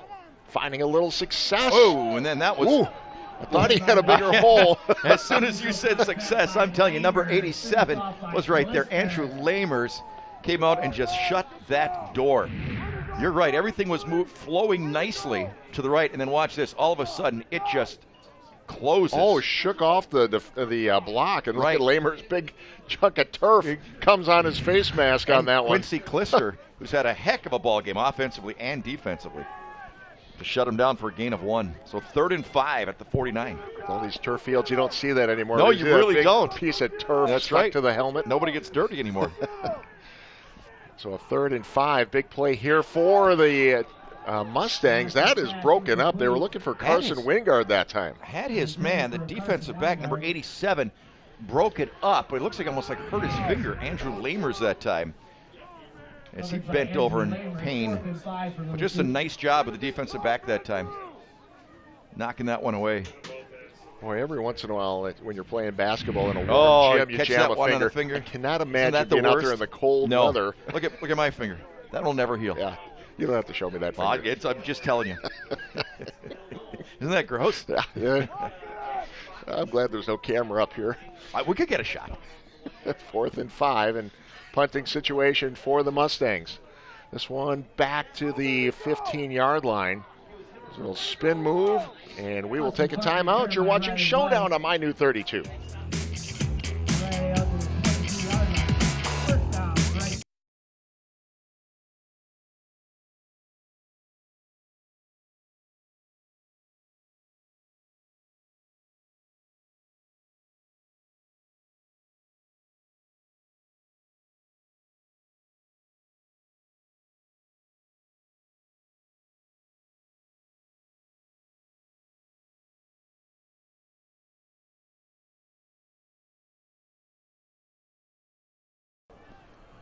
So a 1st and 10 for Wrightstown as they take over after the punt. Quincy Klister on the carry. By the way, Gibraltar has a 16-8 lead in their ball game tonight. Kimberly just scored 35-3. Kimberly with the lead over Wisconsin Rapids. Gain of 3 on the play. 2nd and I'd like 7 to thank for my the Tigers. able assistant Brian Brick for supplying me with all these scores. His brother Pat on the staff here at Wrightstown. His dad, of course, a coach at Freedom. So a lot of sports in that family. Bayport into running clock right now, leading 55-0. Well, they could have been running clock in the first quarter, right? No, I know, but I mean score-wise, 35-0 in the first. Yeah. Running clock doesn't start until the second half, and Yeager in trouble. In trouble handling that snap, and the Mustangs get right after him. Big loss in the play, actually, of about 6 or 7 on the play. Take another look at it here. Yeah, it didn't seem like a bad snap. He just sort of took his eye off it. And the line grab. And they swarmed him. Big 77 in there. So he took a little bit of a shot himself. Nate Hippis. So 3rd and 17. So they're trying to make something happen here. Denmark leading Xavier 24-22. Denmark kind of a surprise team this year. Yeah. And again, out of the Northeastern Conference. That's right. They know these teams well. 3rd and 17 after the sack. Another deep pass. And again, looking for Hayes. Yeah, good coverage that time. Didn't give him a step. Nolan Lamers on the defense that time. Just stayed right with him. 4th and 17. Lays it out there pretty nice, but it was actually double team, had the man short, just couldn't find it. And we mentioned it before with Yeager and Hayes, kind of a nice connection. Hayes, only 1 reception. I know, isn't that amazing? And he looked so good on that one play that we saw. But then again, Yeager hasn't been throwing the ball very much at the quarterback position. So that's a big comeback for Denmark right now. They were down 21-10, and they now lead at 24-21 over Xavier. Huss picks it up at the 50 and is down near the 40. We'll take a timeout. You're watching Showdown.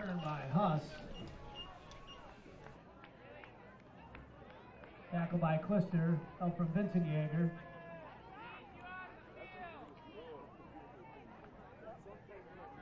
First down, Little Chute ball on the Wrightstown 41-yard line.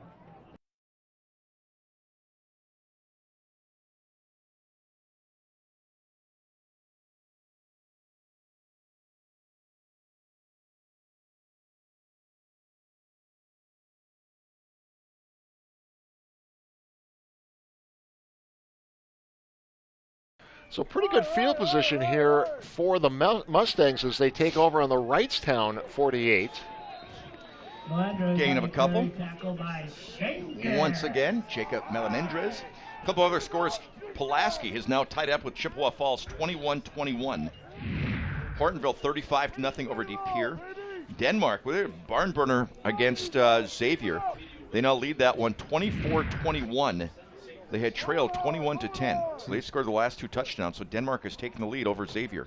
Hey, all those graphics, we were buying some time there for our graphics guy. Nick doing a great job loading in all those graphics. Keeping up with us. Yeah, Nick, make sure you keep loading those scores. We'll do it all again during our post game, get you as many finals as we can as teams start looking ahead to level 2 next week. And woo, look at that defense come in for the Tigers once again.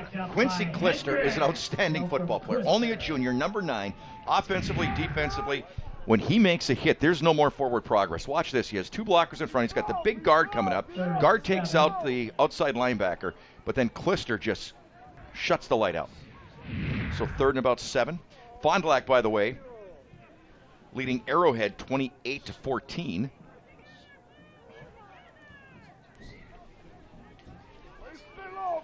So Fond du Lac trying to take control of that ball game. Yeah, a real close game in that first half for them. Yep.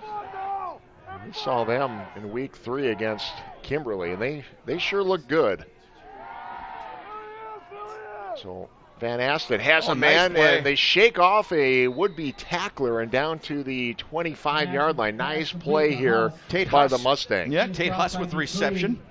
Doing a nice job. On the Wrightstown 25-yard line. Yep. Manitowoc. That's their man. I mean, that is their go-to guy. Manitowoc down 28-0 to Marquette. Manitowoc making the playoffs for the first time in quite some time. Good to see the Shipbuilders back in it at least. So a 1st and 10 after the Huss reception. This time the give to Van Lamers. Coming up to make the stop quickly once again. Andrew Lamers. Lamers on Lamers. Appleton North 24-20 now over Eau Claire Memorial. So Appleton North with a big comeback. They trailed 20-14 in that ball game. North was a good team. We saw that. Well, we saw them against Kimberly last week. We think they're good.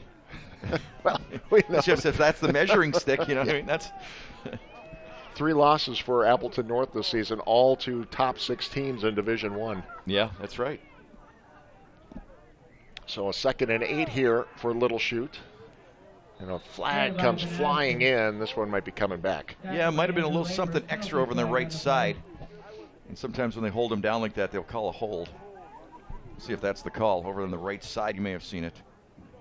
Holding. Offense. 10-yard penalty. 2nd down. Again, those are such tough penalties to overcome.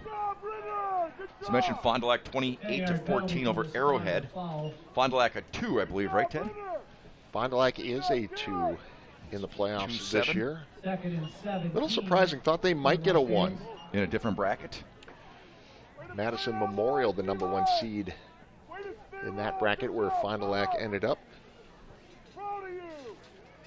So 2nd and about 19? 18? Roughly? Yeah. Close enough. Sitting on the 32. It's a bunch. It's 3rd down territory, John. Yes, it is. And Lamers. Try to catch him off guard by putting a couple men in motion and spreading it out. DC Everest 41-13 now over Appleton East. So it looks like East having a nice season, but that one coming to a close. 3rd and 15 for Little Chute. So 3rd and 15 now. And I think everything's 4-down territory at this point, Teddy. Yeah, fighting to keep your season alive. Right. 4 minutes remaining here in the 3rd quarter. Might see a little screen pass. We haven't seen a screen yet tonight. Got a possibility. Wide receivers wide, right and left. That's Hunter Hermes split wide to the left. Huss wide right. Fake the handoff and then drop it off in the middle. I think that's to Wingard again. I think it is. Nice play right there that time. Picked up about half of what they needed. So give him a chance. To Weingard. Yep, Carson Weingard. 6'2", 165 junior. A lot of juniors on this team. Nice target. Yeah, it's very nice. So 4th and 7 for the Mustangs, trying to keep some faint hopes alive here in this ball game. Need this one. Tell you what, this is when Wrightstown really brings it strong right up the middle. I wouldn't be surprised if it's a designed rollout. See what Get they away do from here. that pressure on the interior. 4th and 7. Oh. Huss on the jet sweep, and Huss not going to make it. Turnover on downs. Wrightstown will take over. When we come back, you're watching Showdown.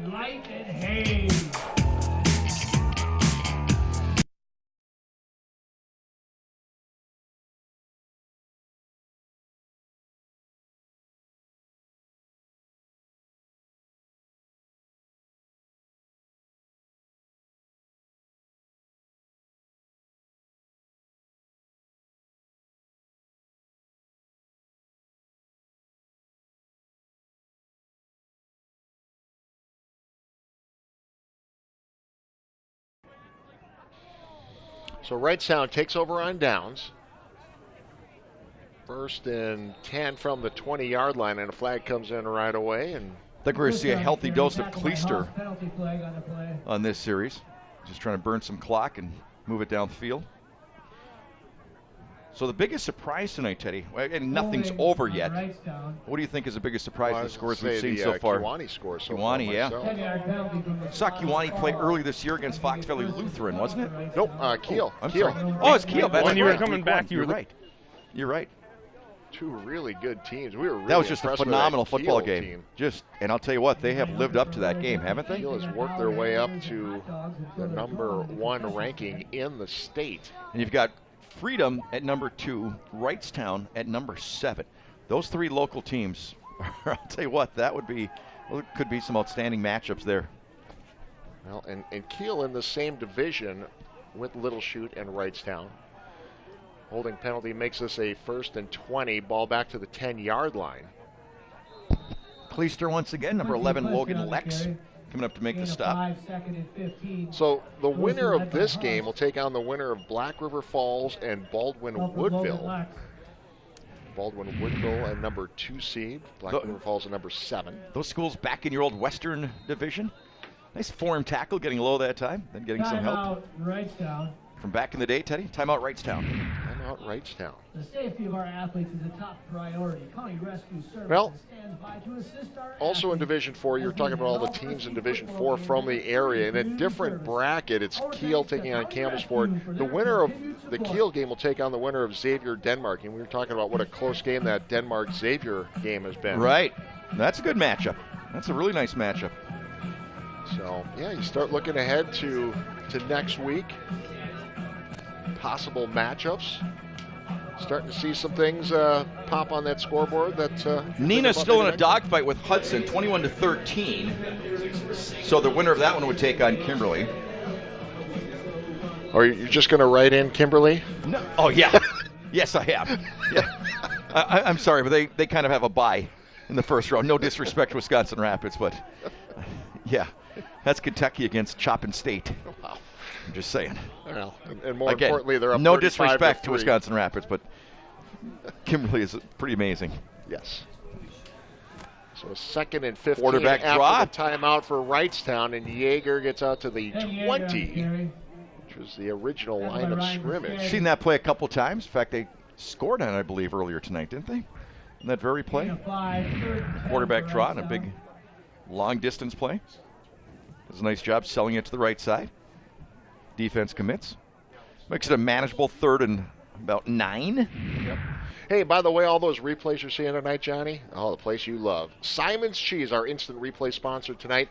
Simon's is the home of multiple world champion cheeses. Simon's Cheese, located off Highway 41 at the Little Chute exit. Stop there today.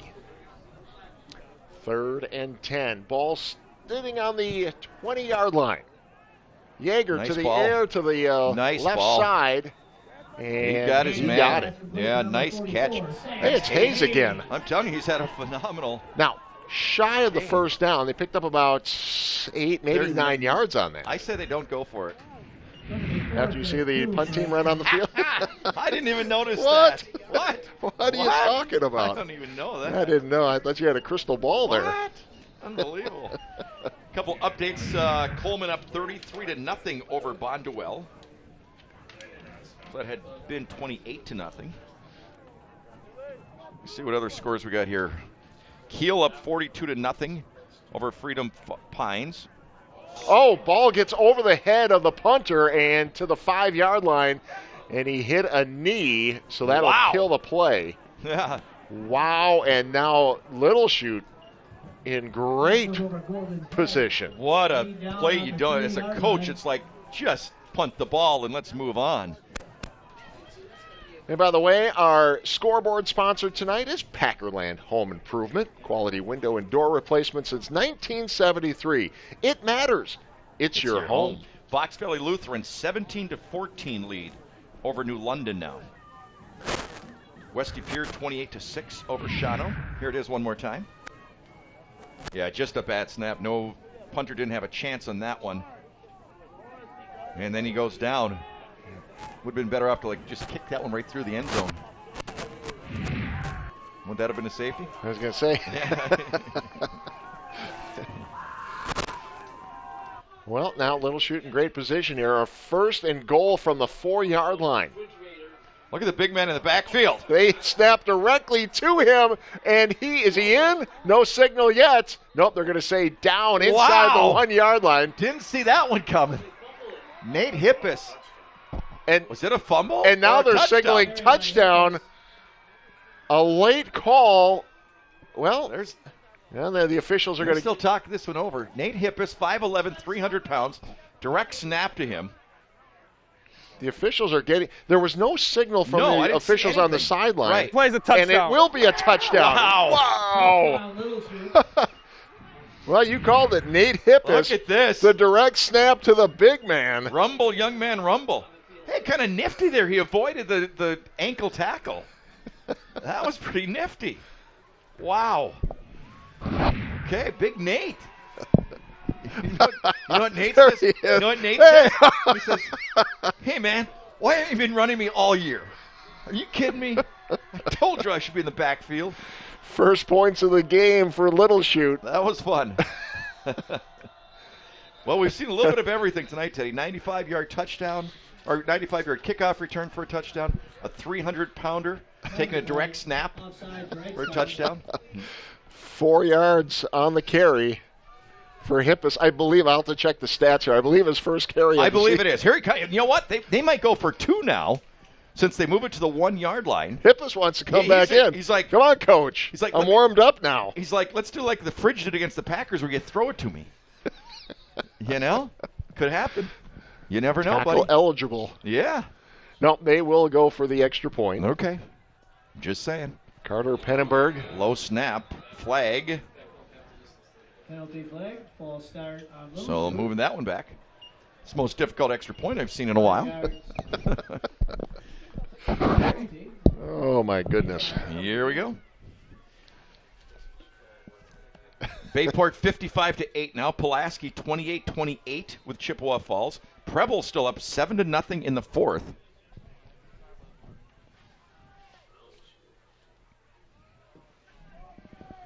So Pennenberg will back up a little bit here now, kicking like from the 15-yard line. 25-yard field goal type. Line drive. It's good. It's good. So big turnover on the part of Wrightstown. Little Chute takes advantage to at least get some life back into him at 20-7 with 35 seconds left in the 3rd. Well, it's a 2-possession game. Right, absolutely. No question about it. Just need some stops now in this 4th quarter. This one is not over, folks. There's big Nate That's my new Hippis. favorite player. Can we see the touchdown again, guys? And Nate watches this one on replay. He's going to say, hey, let's see it again. But I'm telling you, you know what? The defenders came in, they got low, and he avoided them. Look at this. There they all are. He made a nice little cut to the little left hide side. step. Yeah, Absolutely. got around Clister. A little bit of the dead leg. Dead leg. He's got those moves, baby. I'm telling you. One more angle here for you, Johnny? I want to watch that one all night long. Absolutely. Nate's my new hero. There we go. Here we go. Ground level. And a boy. You could see Look at that the vision. push. Yeah. Did that ball come loose at the end? I don't know. Kind of looked like it, didn't it? Well, remember, there was no call initially. Right, for the touchdown, yeah. So maybe after the kick here, we can take one more look at that and see if we can, maybe there was a fumble in there. By the way, Kakana, 27-7 now. So that game kind of broke open. Over Southwest? Southwest. Yep. Oh, big hit. Big number 65 got in there for Little Chute. Middle of the wedge Wow. there. Jake Ward, 6'1", 185. Big hit. Big hit. Watch Matthew Jansen, Or number Matthew 65. Jansen, yeah. Matthew Jansen, 5'8", That's a 205. sophomore. That's a sophomore at 205. Big hit. All right. Everest, 41-26 over Appleton East. So East mounted a little bit of a comeback there, really. They were down 41-20. 31 seconds remaining in this third quarter. Yeager. Oh. Hurdles. Oh. Still on his feet and across the 50. I'm telling you, they're just such determined runners, aren't they? Just you gotta just keep pounding on them. 9 on the play, 2nd and 1. Over 1. Ooh. Wow. Grabbed by a shoelace. Yep.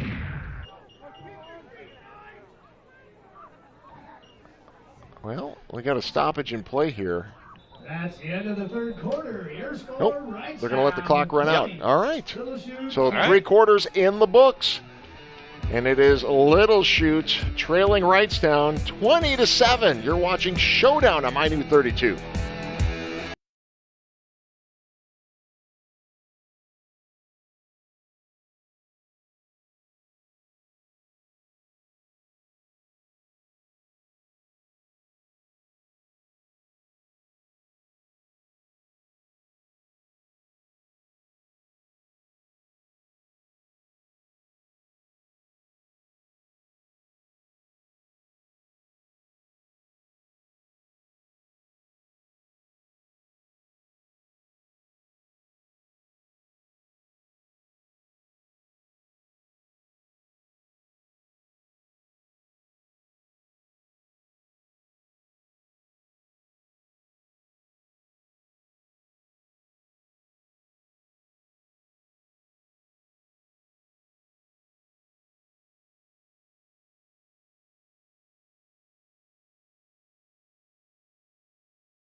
So ready to start the fourth quarter here after that nice little run by Ben Yeager.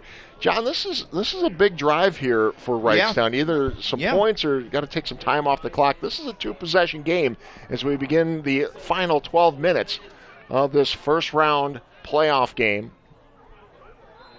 And again, the first hit coming in quickly was Jacob Klicka for Little Chute. Made the first contact. Flag on the play. Well, Lamers knows there's a flag on the play. He got hit by the flag. Yeah. Not sure what the call was on a play like that. They're looking on the... No, Nate's all over the place now. Nate's taking over. Nate's taking over this game. Holding. Offense. 10-yard penalty. 2nd down. So pull that one back. 10-yard penalty from the spot of the fall. Isn't it bizarre, Ted? We hardly saw any holding calls all year. In the last 3 weeks, just a bevy of them. Right. That's just so and we bizarre. talked about this is not the time of the year No, that you you'd want think that. Usually, early in the year you would see Yeah. that. But for some reason, our last 3 games, I've never seen so many holding calls in high school football. So that'll back them up. So 2nd and 11. Ball sitting on the, well, we'll call it 40. Boy, big comeback for Appleton North, though, Teddy. Now leading Eau Claire Memorial 31-20. They had trailed in that ball game 20-14. So 17 unanswered. Clister Gets around the edge. Wow. Big And play a and gets the first down. Well, they had him at the line of scrimmage, Yeah, John. they absolutely had him at the line of scrimmage. You just shed that block. I don't think I've seen a Wrightstown running back go down on the first hit all night. I am not even kidding. I don't think I've seen a single one go down on first contact. Oh, and the spot, though.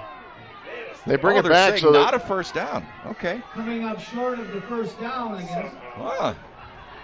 Well, the fans here not happy about that. They thought he had a first down without question. Well, yeah, and even on that replay, it looked like he was well beyond the 50, unless he had stepped out. And we couldn't see. The entire team's in front of us. Yeah.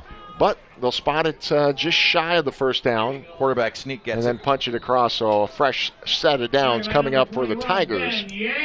Coleman moves on to round 2. Coleman wins 40-0 tonight. I'll tell you what, a ball game that you're still going to have your eye on. Amro leading Kewanee in the 4th, 28-21. Denmark still up 24-21 in the 4th. So a new set of downs for Wrightstown. They try to chew this one up. By the way, just looking up the seeding on that Coleman-Bondwell game, Coleman was a 6, Bondwell was a 3, and the 6 seed comes away with a 40-0 victory. That's impressive. And you said that was final, huh? That's the final. Well, Freedom with a 35-3 lead in the 4th quarter. As I mentioned, Denmark leading 24-21. 2 on the play, 2nd and 8. Against Xavier. Remember when Xavier's coach said I could call, if they went to the state title game, I could call the first play of the game? Remember that? Remember that when we were doing the basketball games down there? That when Matt Ferris was the quarterback? Yeah. Pretty good quarterback back in the day. Oh, my God. Could he throw it, huh? Could he throw it? Gatorade Player of the Year, if I remember right. Then I give him credit. Went to Wisconsin, got a tremendous degree in business, I believe, and stayed on the basketball team all 4 years. Timeout, Wrightstown. So Wrightstown will take a timeout here with 9:32 remaining in this 4th quarter. You're watching Showdown. Special thank you goes out to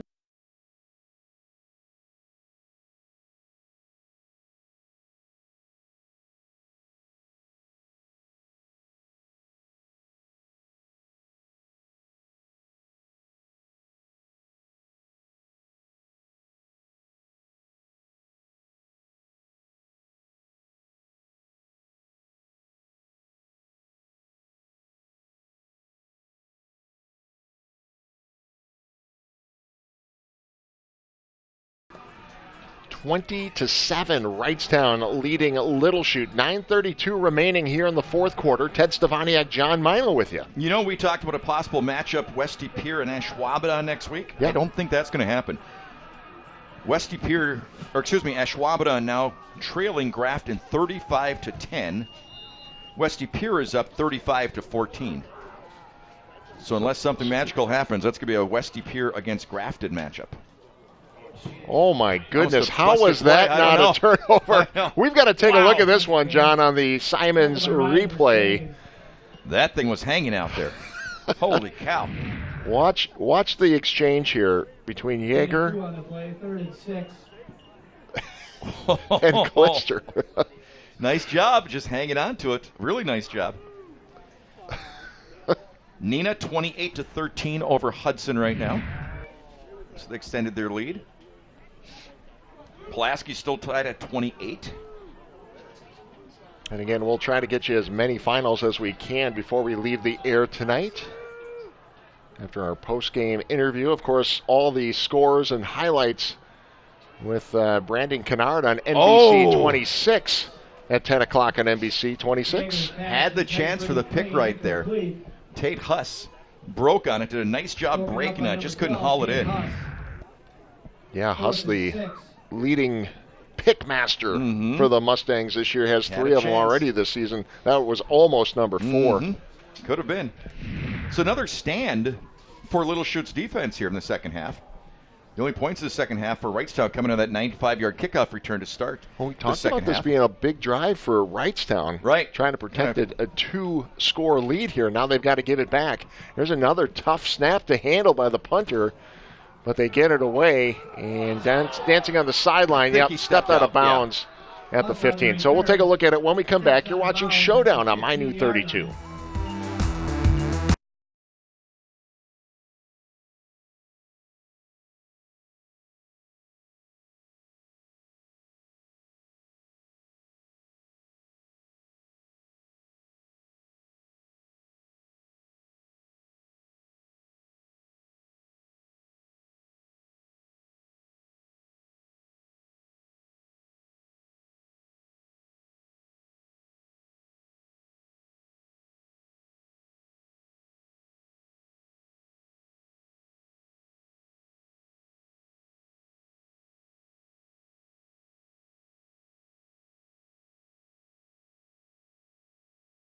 calling it a season. It is that time of the year, postseason, WIAA style. And if Little Chute's going to continue their season, they have to get something started right now, deep in their own territory. Trailing by 13, Van Asten looking down the field, drops it off underneath to Lamers. Lamers caught by a thread on the shoulder and pulled down. Nice job of hanging on, though, the part of the Wrightstown defenders that time. Just got a hold of him, just wouldn't let go. Took him down. Andrew Lamers with the initial stop. Looks the man off to the left, comes back to the right. Shows nice poise under pressure there. Actually, it was a pretty nice pocket. Lamers hanging on to him. Well, Lamers have gotten to know each other a little Absolutely, bit huh? So a gain of about 4. Ball up to the 19-yard line, second down. And Aston trying to buy some time and brought down. Wow, the defender would not be denied. Number 68 in there, Caleb Ritter. 6'3", 245, big Caleb Sr. Says, I want to make this season last a little bit longer. It's my senior year. I want to move on to the next round. Does a nice job that time. Actually, some nice protection early on. What happened by number 75, Sam Zamudio for Little Chute did a really nice job, but actually he guided. He didn't know where the quarterback was, and he kind of guided him towards the quarterback, but he was doing a nice job there. Ritter with his 5th sack of the season, and a big one. That'll bring up 3rd and 15. Ball back to the 10-yard line. It's a cool face mask. I you like need that. one of those for the broadcast booth. I know. For when you punch me on a regular basis. So Van Asten rolls to the right, looks left, and drops it off underneath again. Well, nice little play there by Van Asten. Yeah. But they are going to be well short of the first down, and a 4th down and long coming up, and they're going to have to punt here, John. Andrew Lamers with another nice stop. Again, Wrightstown doesn't miss many tackles. They really don't. Look at that. Boom. Form tackle. Takes him down. Crivets on the losing end tonight, Teddy. Crivets gets knocked off 48-41 to Abbotsford. By the way, Tanner Afa. And they led that ball game 20-0. Afa with that last catch. Haven't called his name tonight. And this punt at the 45, so we'll step away. You're watching Showdown on My New 32.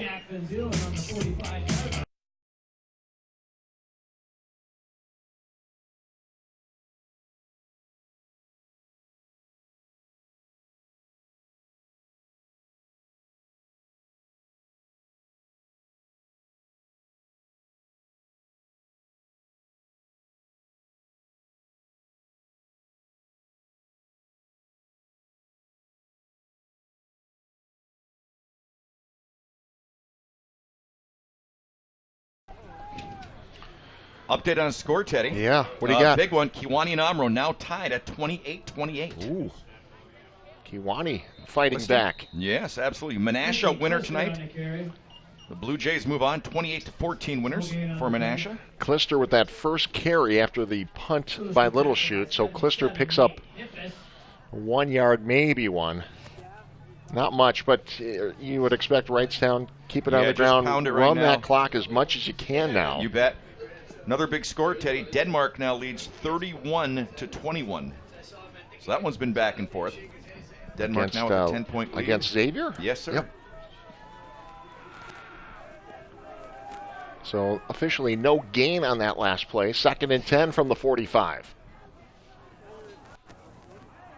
And they will give it to a new ball handler this time. Nice hit by Hunter Hermes that time for Little Chute. Also, Reed Romanesco back in at quarterback. Saw him in the first game. Bunch, yeah. Saw him against West Appear. Right. Saw him a bunch in that ball game.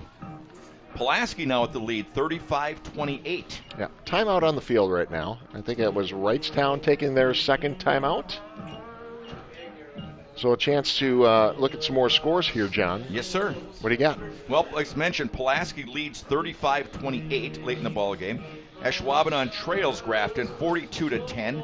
Menasha winner 28-14. Denmark leads Xavier 31-21. Abbotsford came back to beat Crivets 48-41. Those are the most recents that I have, buddy. Kimberly leads 42-3 in the 4th. Nina 28-13 over Hudson. Those are the latest. All right. So after you do your interview, you've got to race back up here. Okay.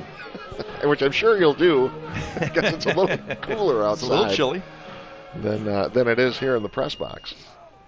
It's a beautiful press box, though, isn't it? Yes. What they've done over the years, I think it was 2010 when they really put it all together. All volunteer and donations, just incredible. Preble's still clinging to that 7-0 lead. This is a 3rd and 7. He's got the edge. Flag again. Yeager avoiding a tackle and also the flag coming right at him. I mean, it's almost to be expected on every series you're going to have a holding call. Yeah, but you shouldn't have to dodge a flag. Yeah, I know, right? He's throwing it right at him. Oh. Yeah, they're blaming me for something holding. Every time we're here, it's just an unbelievable collection of holding calls. Wow. So, well, Nina blamed me, so cross another one off the list I'm not welcome back to. Well, still sorting this out. Holding, offense, 10-yard penalty, 3rd down. And let's see, I think there was some discussion as to if they wanted to accept it or not. Right. And they will. 10-yard penalty. Let's see if we can get through like 4 plays without a holding call. That's our goal. 4. 16. The over-under is 4. If these guys throw a flag. Over-under is 4. I'm taking the under. If you would have turned it down, it would have been 4th down, right? Yep. So they'll back them up, and it'll be 3rd down and 16 coming up. Peshtigo loses tonight 42-6 to Amherst. Boy, Amherst, tough program. Always have been, huh? Yep. The Falcons. Is that what they are? Yeah, tonight. I didn't. We'll go with that. So Yeager. Oh, hit Draw by and Hippus. Yeager, Kind of stunned him first, then took him down. 77, Hippus. Timeout called by Little Chute. Looking to get that ball back. Get something going. They're still in this. I mean, you're 2 scores away. Anything could happen here in the last 5 minutes, and it's playoff time. We've seen it over the season. Do something here. You bet. No question about it. Your coach telling us Nate Hippus receiving college interest as a defensive tackle. Well, yeah, I would think so. The way he's and maybe a fullback. Yeah, absolutely. The more you can do, my brother. No question about that. But yeah, he's one of those 4-year varsity players. Good baseball player too. Well, right. You know what? In schools like this, very seldom do you find somebody that excels in only one sport. Yeah. Doesn't it seem like everybody plays baseball or basketball or wrestles or track? Absolutely. How is at least 2 sport athletes, it seems like, in these types of schools? A lot of great baseball players in this guy. Oh, nice kick. Nice kick. Huss has got to back up for this one. Fields it inside the 10. And gets it back to the 20. All right. Well, 4:59 remaining for Little Chute. Trailing by a couple of scores here. Remember, this one went right down to the wire when they met earlier this season. It was a 7-3 game. Nobody scored until the final 3 minutes of the game. Little Chute took the lead on a field goal, only to see Wrightstown come back in the final minute. You know the only thing, watching those highlights, it seemed like it was such a muddy night that night. But I don't remember I don't think we've done a game in the rain this year, have we? Wherever we were that week. Not during the game, no. Really. Maybe a little before me, a little, but nothing really. We've been really lucky. Very lucky. Yeah. Yeah, Notre Dame was the only one. And now it has started to rain. No. So 1st and 10 from the 19 on clear skies here overhead in Wrightstown. And Huss, did he grab it? He did. He did. What a wow, catch. Nice catch. Oh, I like this guy. I know, I agree. Good receiver. Totally. Really nice receiver. Came back for the football, just concentrated. 6'1", 185, only a junior. They got a lot of young players in this team. I mean, this Little Chute team, they lost 19 seniors last year. and they only had about 9 guys that had any varsity playing experience. So to make the playoffs is still a pretty big achievement for this program. It's just loaded with really young players on the team. Yep. Well, we were talking about Little Chute, and there are multiple sport guys about Luke Renard, Ben Yeager, outstanding baseball players. Jeremy Van Zeelen, who's out with that great injury. Basketball player. Great basketball player. And baseball. Quincy Klister qualified as a state wrestler last year. By the way, update. Yeah. This one going back and forth. Amro leads Kewanee now 35-28. What a game. It's a dogfight there. Wow. Wow. Kimberly a winner, 42-3. 42-3? Yes, sir. Wow. So Kimberly begins their quest for another trip to Madison. Any word on Nina? Yes. Of course, Kimberly awaits the winner of Hudson Nina. Nina leads 28-13.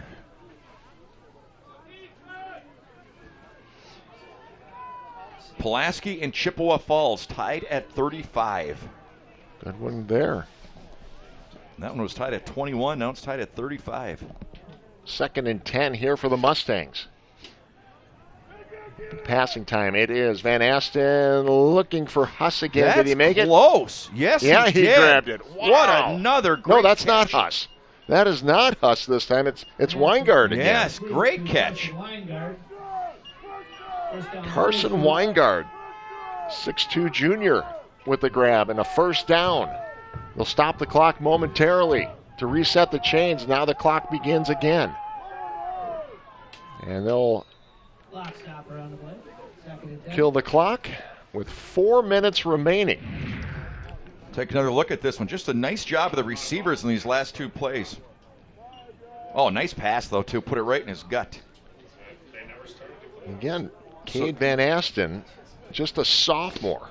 We got an update. I got to double check that Pulaski Chippewa Falls score. Okay. I got to double check that one. I believe it's 35-34, but I got to double check.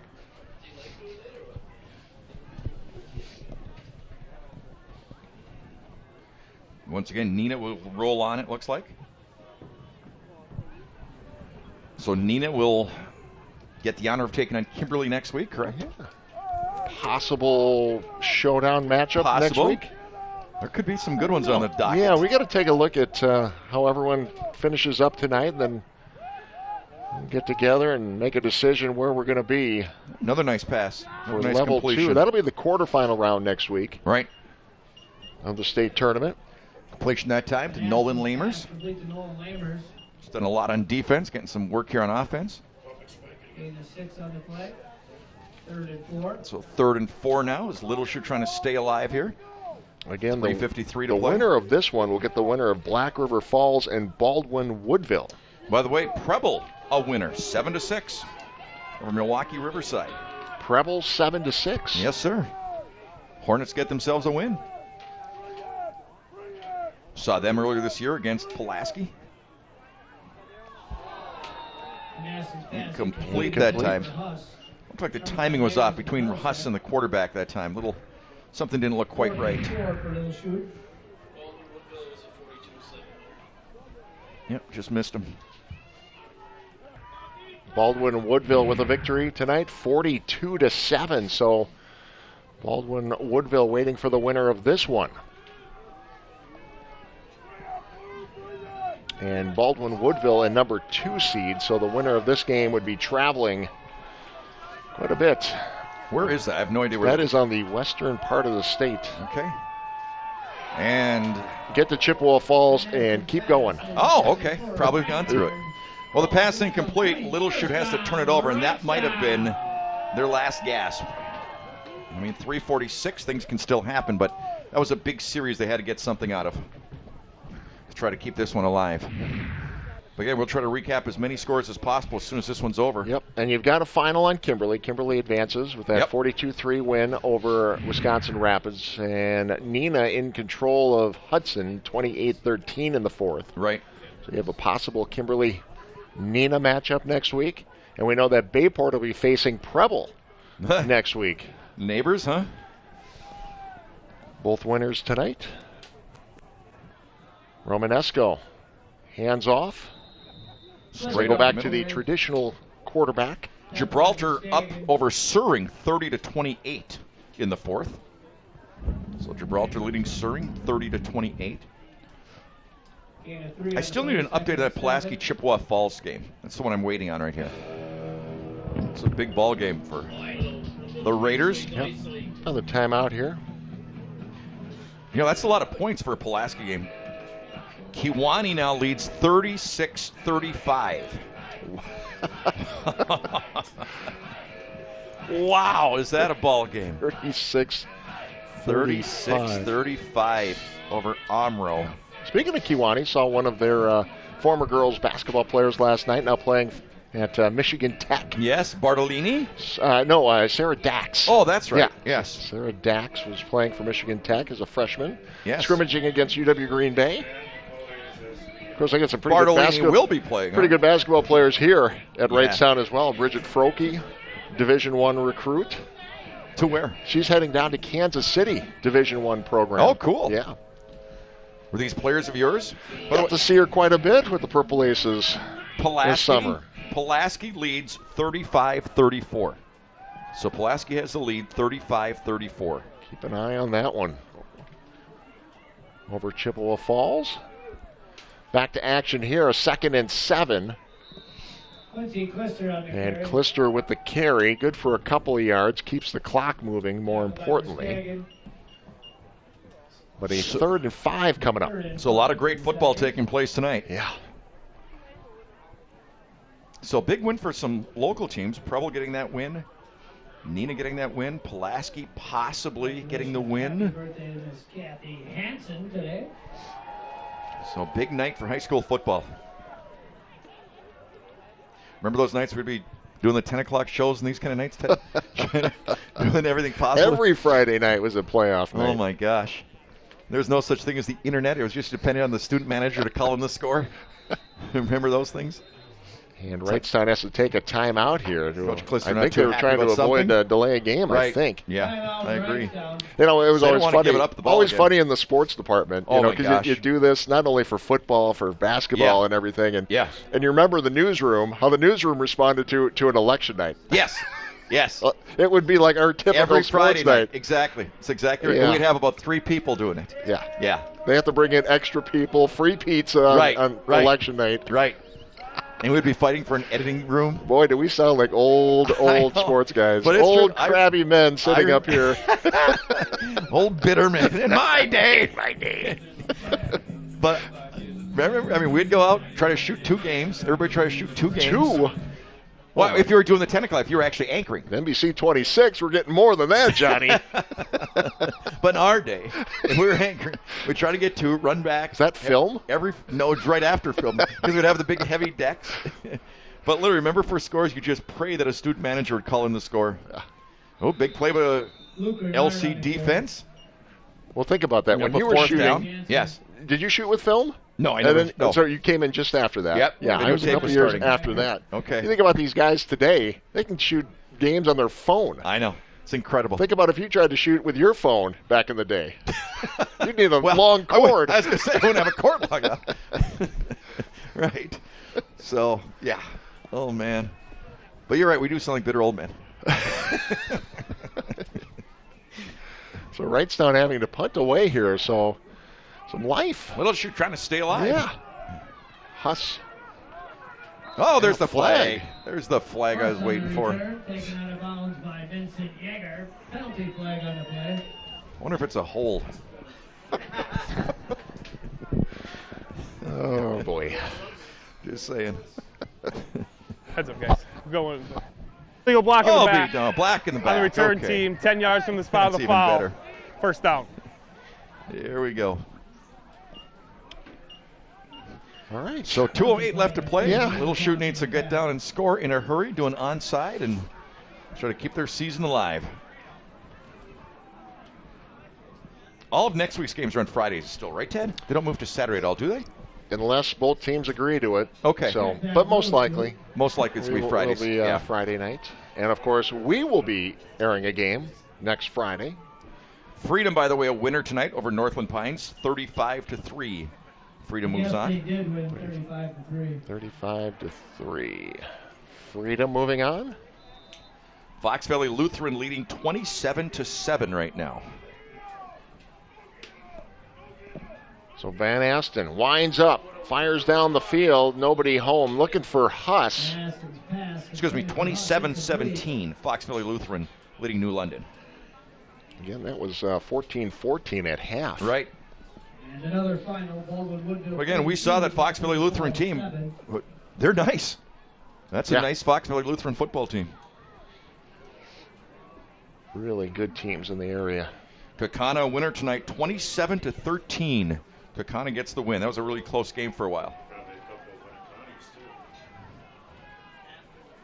27-13. 27-13 Kakana with the victory.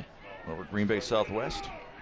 Van Asten fakes, and now, nope, he's going to throw it. Oh, nice job. Yeah, got it to Huss. Another completion to Huss. Van Asten's pass complete to Huss. Taken out of bounds by Riley Light. Fond du Lac a winner, 45-14 tonight.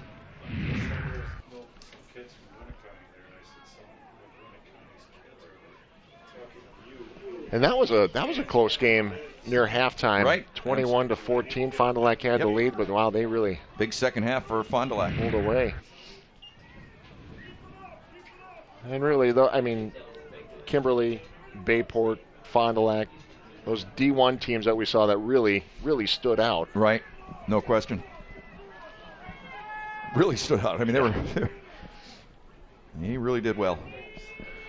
So a third down, 3rd and 4, and a Nice short pass. pass. And Huss Fighting for. Yeah, he's got I the think he's first got down. it. Yep. So clock will stop. Momentarily to move the Van Asten's chains. pass complete to Huss. Tackled by a pride of Tigers.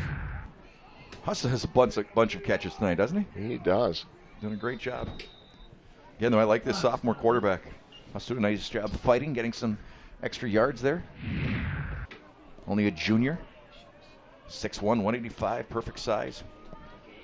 Appleton North a winner, 59-20. Appleton North moves on.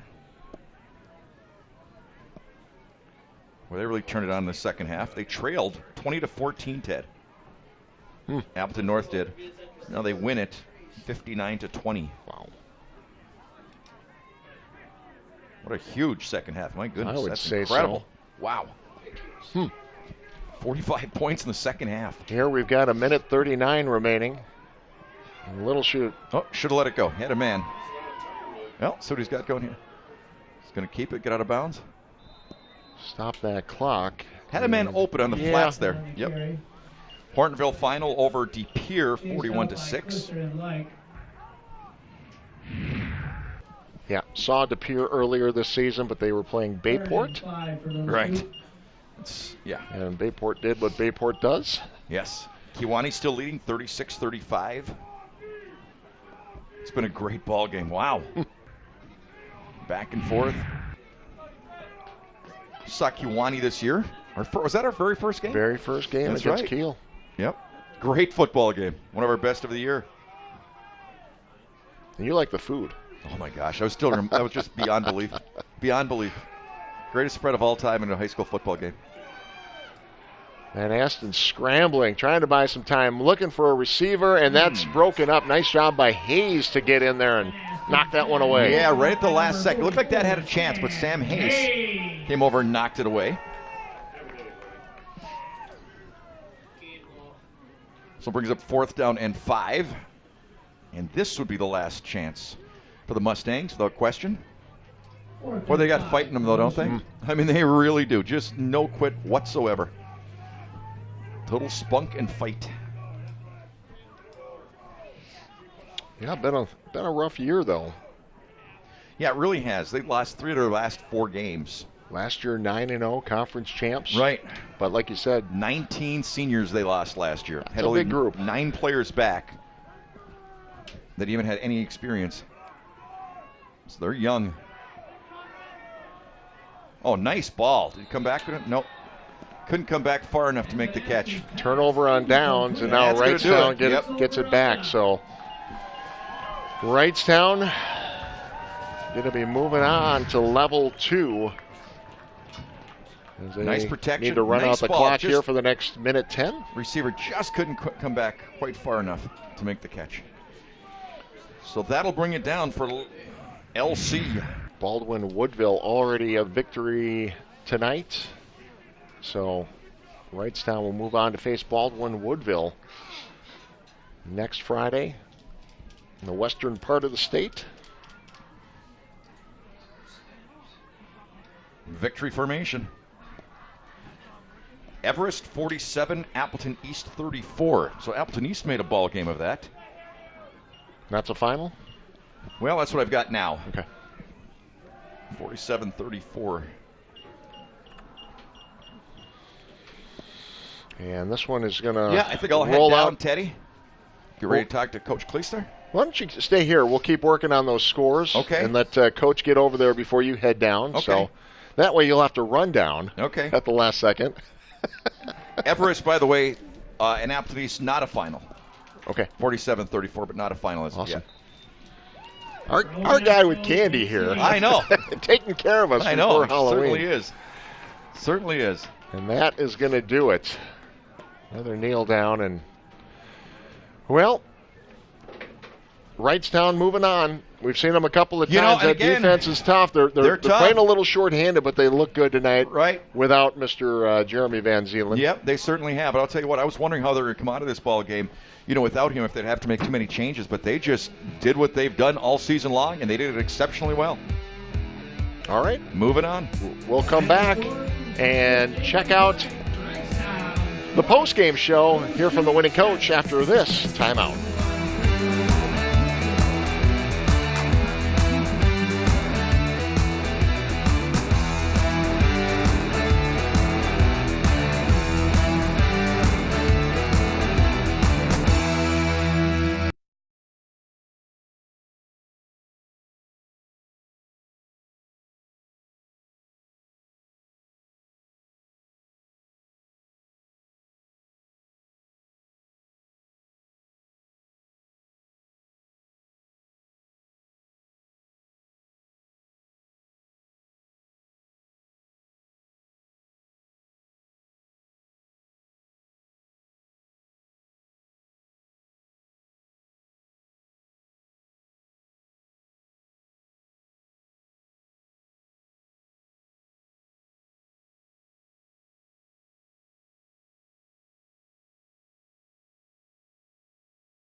Back at Wrightstown High School, where the Tigers have just knocked off Little Chute in the first round of the WIAA playoffs. Wrightstown moving on to level 2 of the playoffs next week.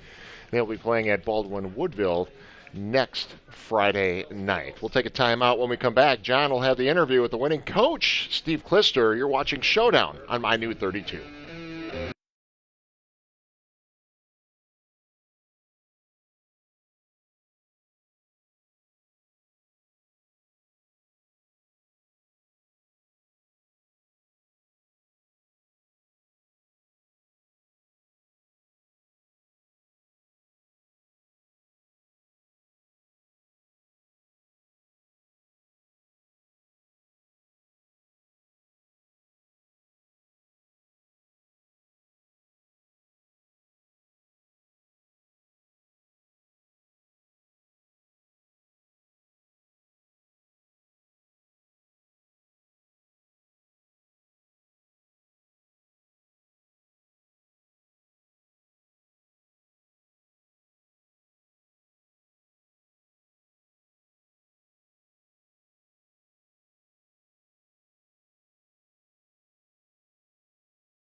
Wrightstown with a 13-point win over Little Chute in the first round of the WIAA playoffs. It's time to hear from the winning coach. Tonight's post-game interview brought to you by Gallagher's Pizza. Now in 4 locations, including De Pere, East Green Bay, West Green Bay, and their newest location in Swamico. John standing by with the winning coach, Steve Klister. Thank you very much, Ted. Well, Coach, first of all, we knew you had pounded on the ground early on, which you did between the tackles. Yep. It's kind of our bread and butter plays, running it right at them, and the line had a great night running the blocking them for our running backs, and running backs ran hard. So that's what we expected. What we didn't expect was a 40-yard touchdown pass right after that. Yeah, that worked out well for us. Ben made a nice throw, and Sam made a heck of a catch there. I thought he made some beautiful throws tonight. Yes, he did. He threw the ball well. And the receivers just did a great job making some big catches. Yeah, we were able to pick up some first downs the first half. The second half, we struggled a little bit moving the ball.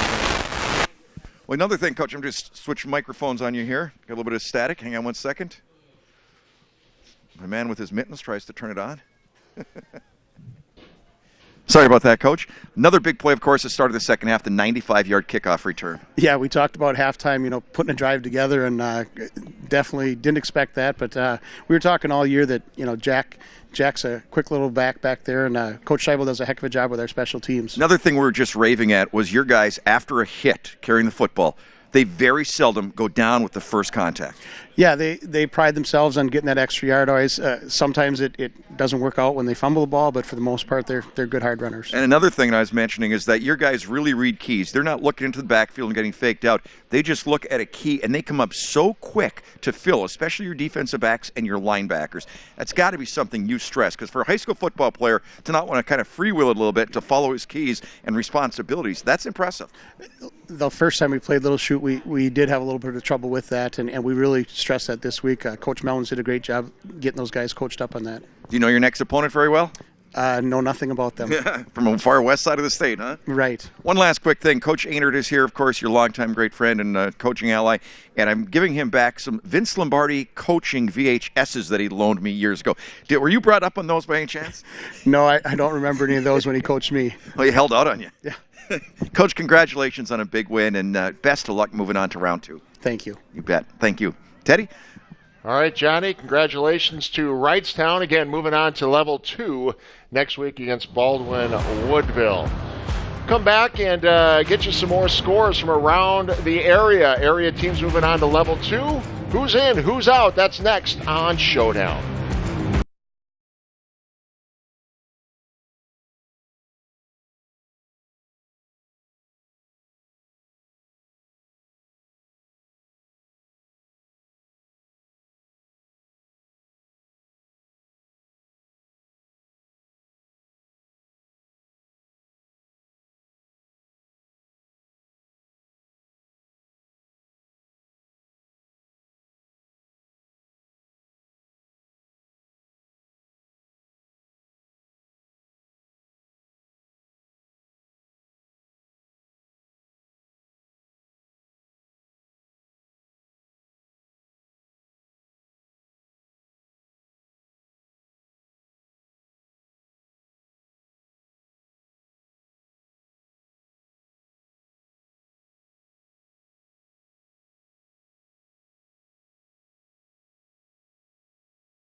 All right. Before we wrap up level 1 of the WIA playoffs, and a very nice game by both teams. Wrightstown, again, looked really good tonight, especially that defense. Yeah, no question about it. Like talking to Coach Klister, they played Wrightstown style of football, you know, but they'll pound you, do all the great fundamental things, but then they're not afraid to go for that big play, and that's what they did, and that's, I think, was the difference in the ball game, getting Little Chute on their heels early in the game. All right, let's take a look at some scores that we know about from around the area, including our area teams. Kimberly moving on, and they will take on Neenah next week after both teams scored level 1 victories. Taking a look also in Division 1, Appleton East, that game's still underway. Yes. That is not a final between Everest and Appleton East. 47-41, Everest with the lead. Eau Claire Memorial did fall to Appleton North, so North moving on. And if I could just say this, Appleton East has the football down 6 late in the fourth quarter. Okay, so what a comeback for East. Keep an eye on that one. Also in Division 1, Bayport moving on with a big win over Milwaukee Tech. And Green Bay Preble also moving on. Nice win over Milwaukee Riverside. Manitowoc Lincoln is out, falling to Milwaukee Marquette. But Fond du Lac moving on with a big victory over Arrowhead tonight. That was a very close game at half, and Fond du Lac able to pull away. In Division 2, Pulaski, look at this game. Big win. They were down 21-14 at halftime, and they come back to win it 35-34. Congratulations, Raider. What a big win for those guys. Pulaski will next face Marshfield, who picked up a close win over Superior. Also in Division 2, Kaukauna outlast Southwest 27-13, and Hortonville moves on with a win over De Pere. Moving on, West De Pere 56-20 over Shawano, so they will then take on Grafton, who really pounded Ashwaubenon, and kind of a big surprise there, 49-24. I didn't know Grafton was that good. I like that Ashwaubenon team that we saw earlier this year. And then also in Division 3, a really good game between Fox Valley Lutheran and New London, and it is FVL that comes away with a 10-point win. And then also it is Menasha with a win over Whitefish Bay. So some area teams moving on. I'll tell you what, some Fox Valley teams really holding their own tonight. I'll tell you that, just battling hard. Freedom, no surprise, they're a win over Northland Pines. 10-0 now. That is a really, really nice Freedom Ball Club. And Wrightstown, a winner, of course, over Little Chute that you saw right here tonight, 20-7. Also in Division 4, it is Kiel. Number one ranked team in Division 4, and they showed it again tonight, 42-0. That was one of the most impressive teams of any level we've seen this season. And Denmark knocking off Xavier in a ball game that just went back and forth from the get-go, 31-21. Staying in Division 4, Ripon took on Berlin tonight, and Berlin moving on, as well as Winneconne. Winneconne knocking off Sheboygan Falls, so a couple of fairly local matchups taking on in the next level there. Moving on. Amherst with a big win over Peshtigo. Amherst with that really tough team. New Holstein over Laconia, 28-20. Chilton with a big win, 27-14 over Wittenberg Burnhamwood. Kewanee, this one was just back and forth. Yeah. Wow, this was a number 7 seed against the number 2 seed. Kewanee the number 2, and they just had to give it everything they had to come back against Omro. Omro played a great game. They led 13-7 at halftime. This one was back and forth the entire ball game, and Kewanee wins it 36-35. Wow, to move on. Moving on to Division 6 now. Abbotsford knocks off Crivets. Look at that high-scoring game. Yeah, 48-41. Crivets led in that ball game 20-0, and then loses 48-41. And Coleman pounds Bonduelle 40-0. Yeah, a bit of an upset in that one as well. Also in Division 6, no surprise here, St. Mary's Springs. Look at that one. Yeah, big number. win. They just keep rolling, man. Yes, they do. And then our final scoreboard of the night in Division 7. Hilbert. The Wolves. Yeah, the Wolves have looked great this season. They move on to level 2 with a 35-0 win over Rosholt, and Lord's Academy also moving on with a win over Hillsborough. There you go. All right, so level 1. High school football playoffs in the books. If you missed any of these scores, you want to see some more highlights, all you have to do is flip over to NBC 26 News at 10 tonight. Brandon Kennard and crew will have all your scores and highlights for you from level 1 of the WIA football playoffs. And special thanks to my buddy Brian Brick for supplying all these scores for us tonight. Absolutely. And how about Nick, our graphics guy? Nick, our graphics guy, great work. And our entire crew doing a great job tonight. So that's going to do it for us in level 1. We will be back with you next week for level 2 action. Don't know where we're going to be. Keep an eye on the Showdown Facebook page and also the Twitter page, and we'll let you know where we're going to be for level 2. But we will be with you next Friday starting at 6:30 for playoff football action. That'll do it for us. For John Mino, I'm Ted Stefaniak. Thanks for watching, everyone. Our final score once again from Wrightstown, the Tigers over the Mustangs, 20-7. See you next week, everyone. Good night.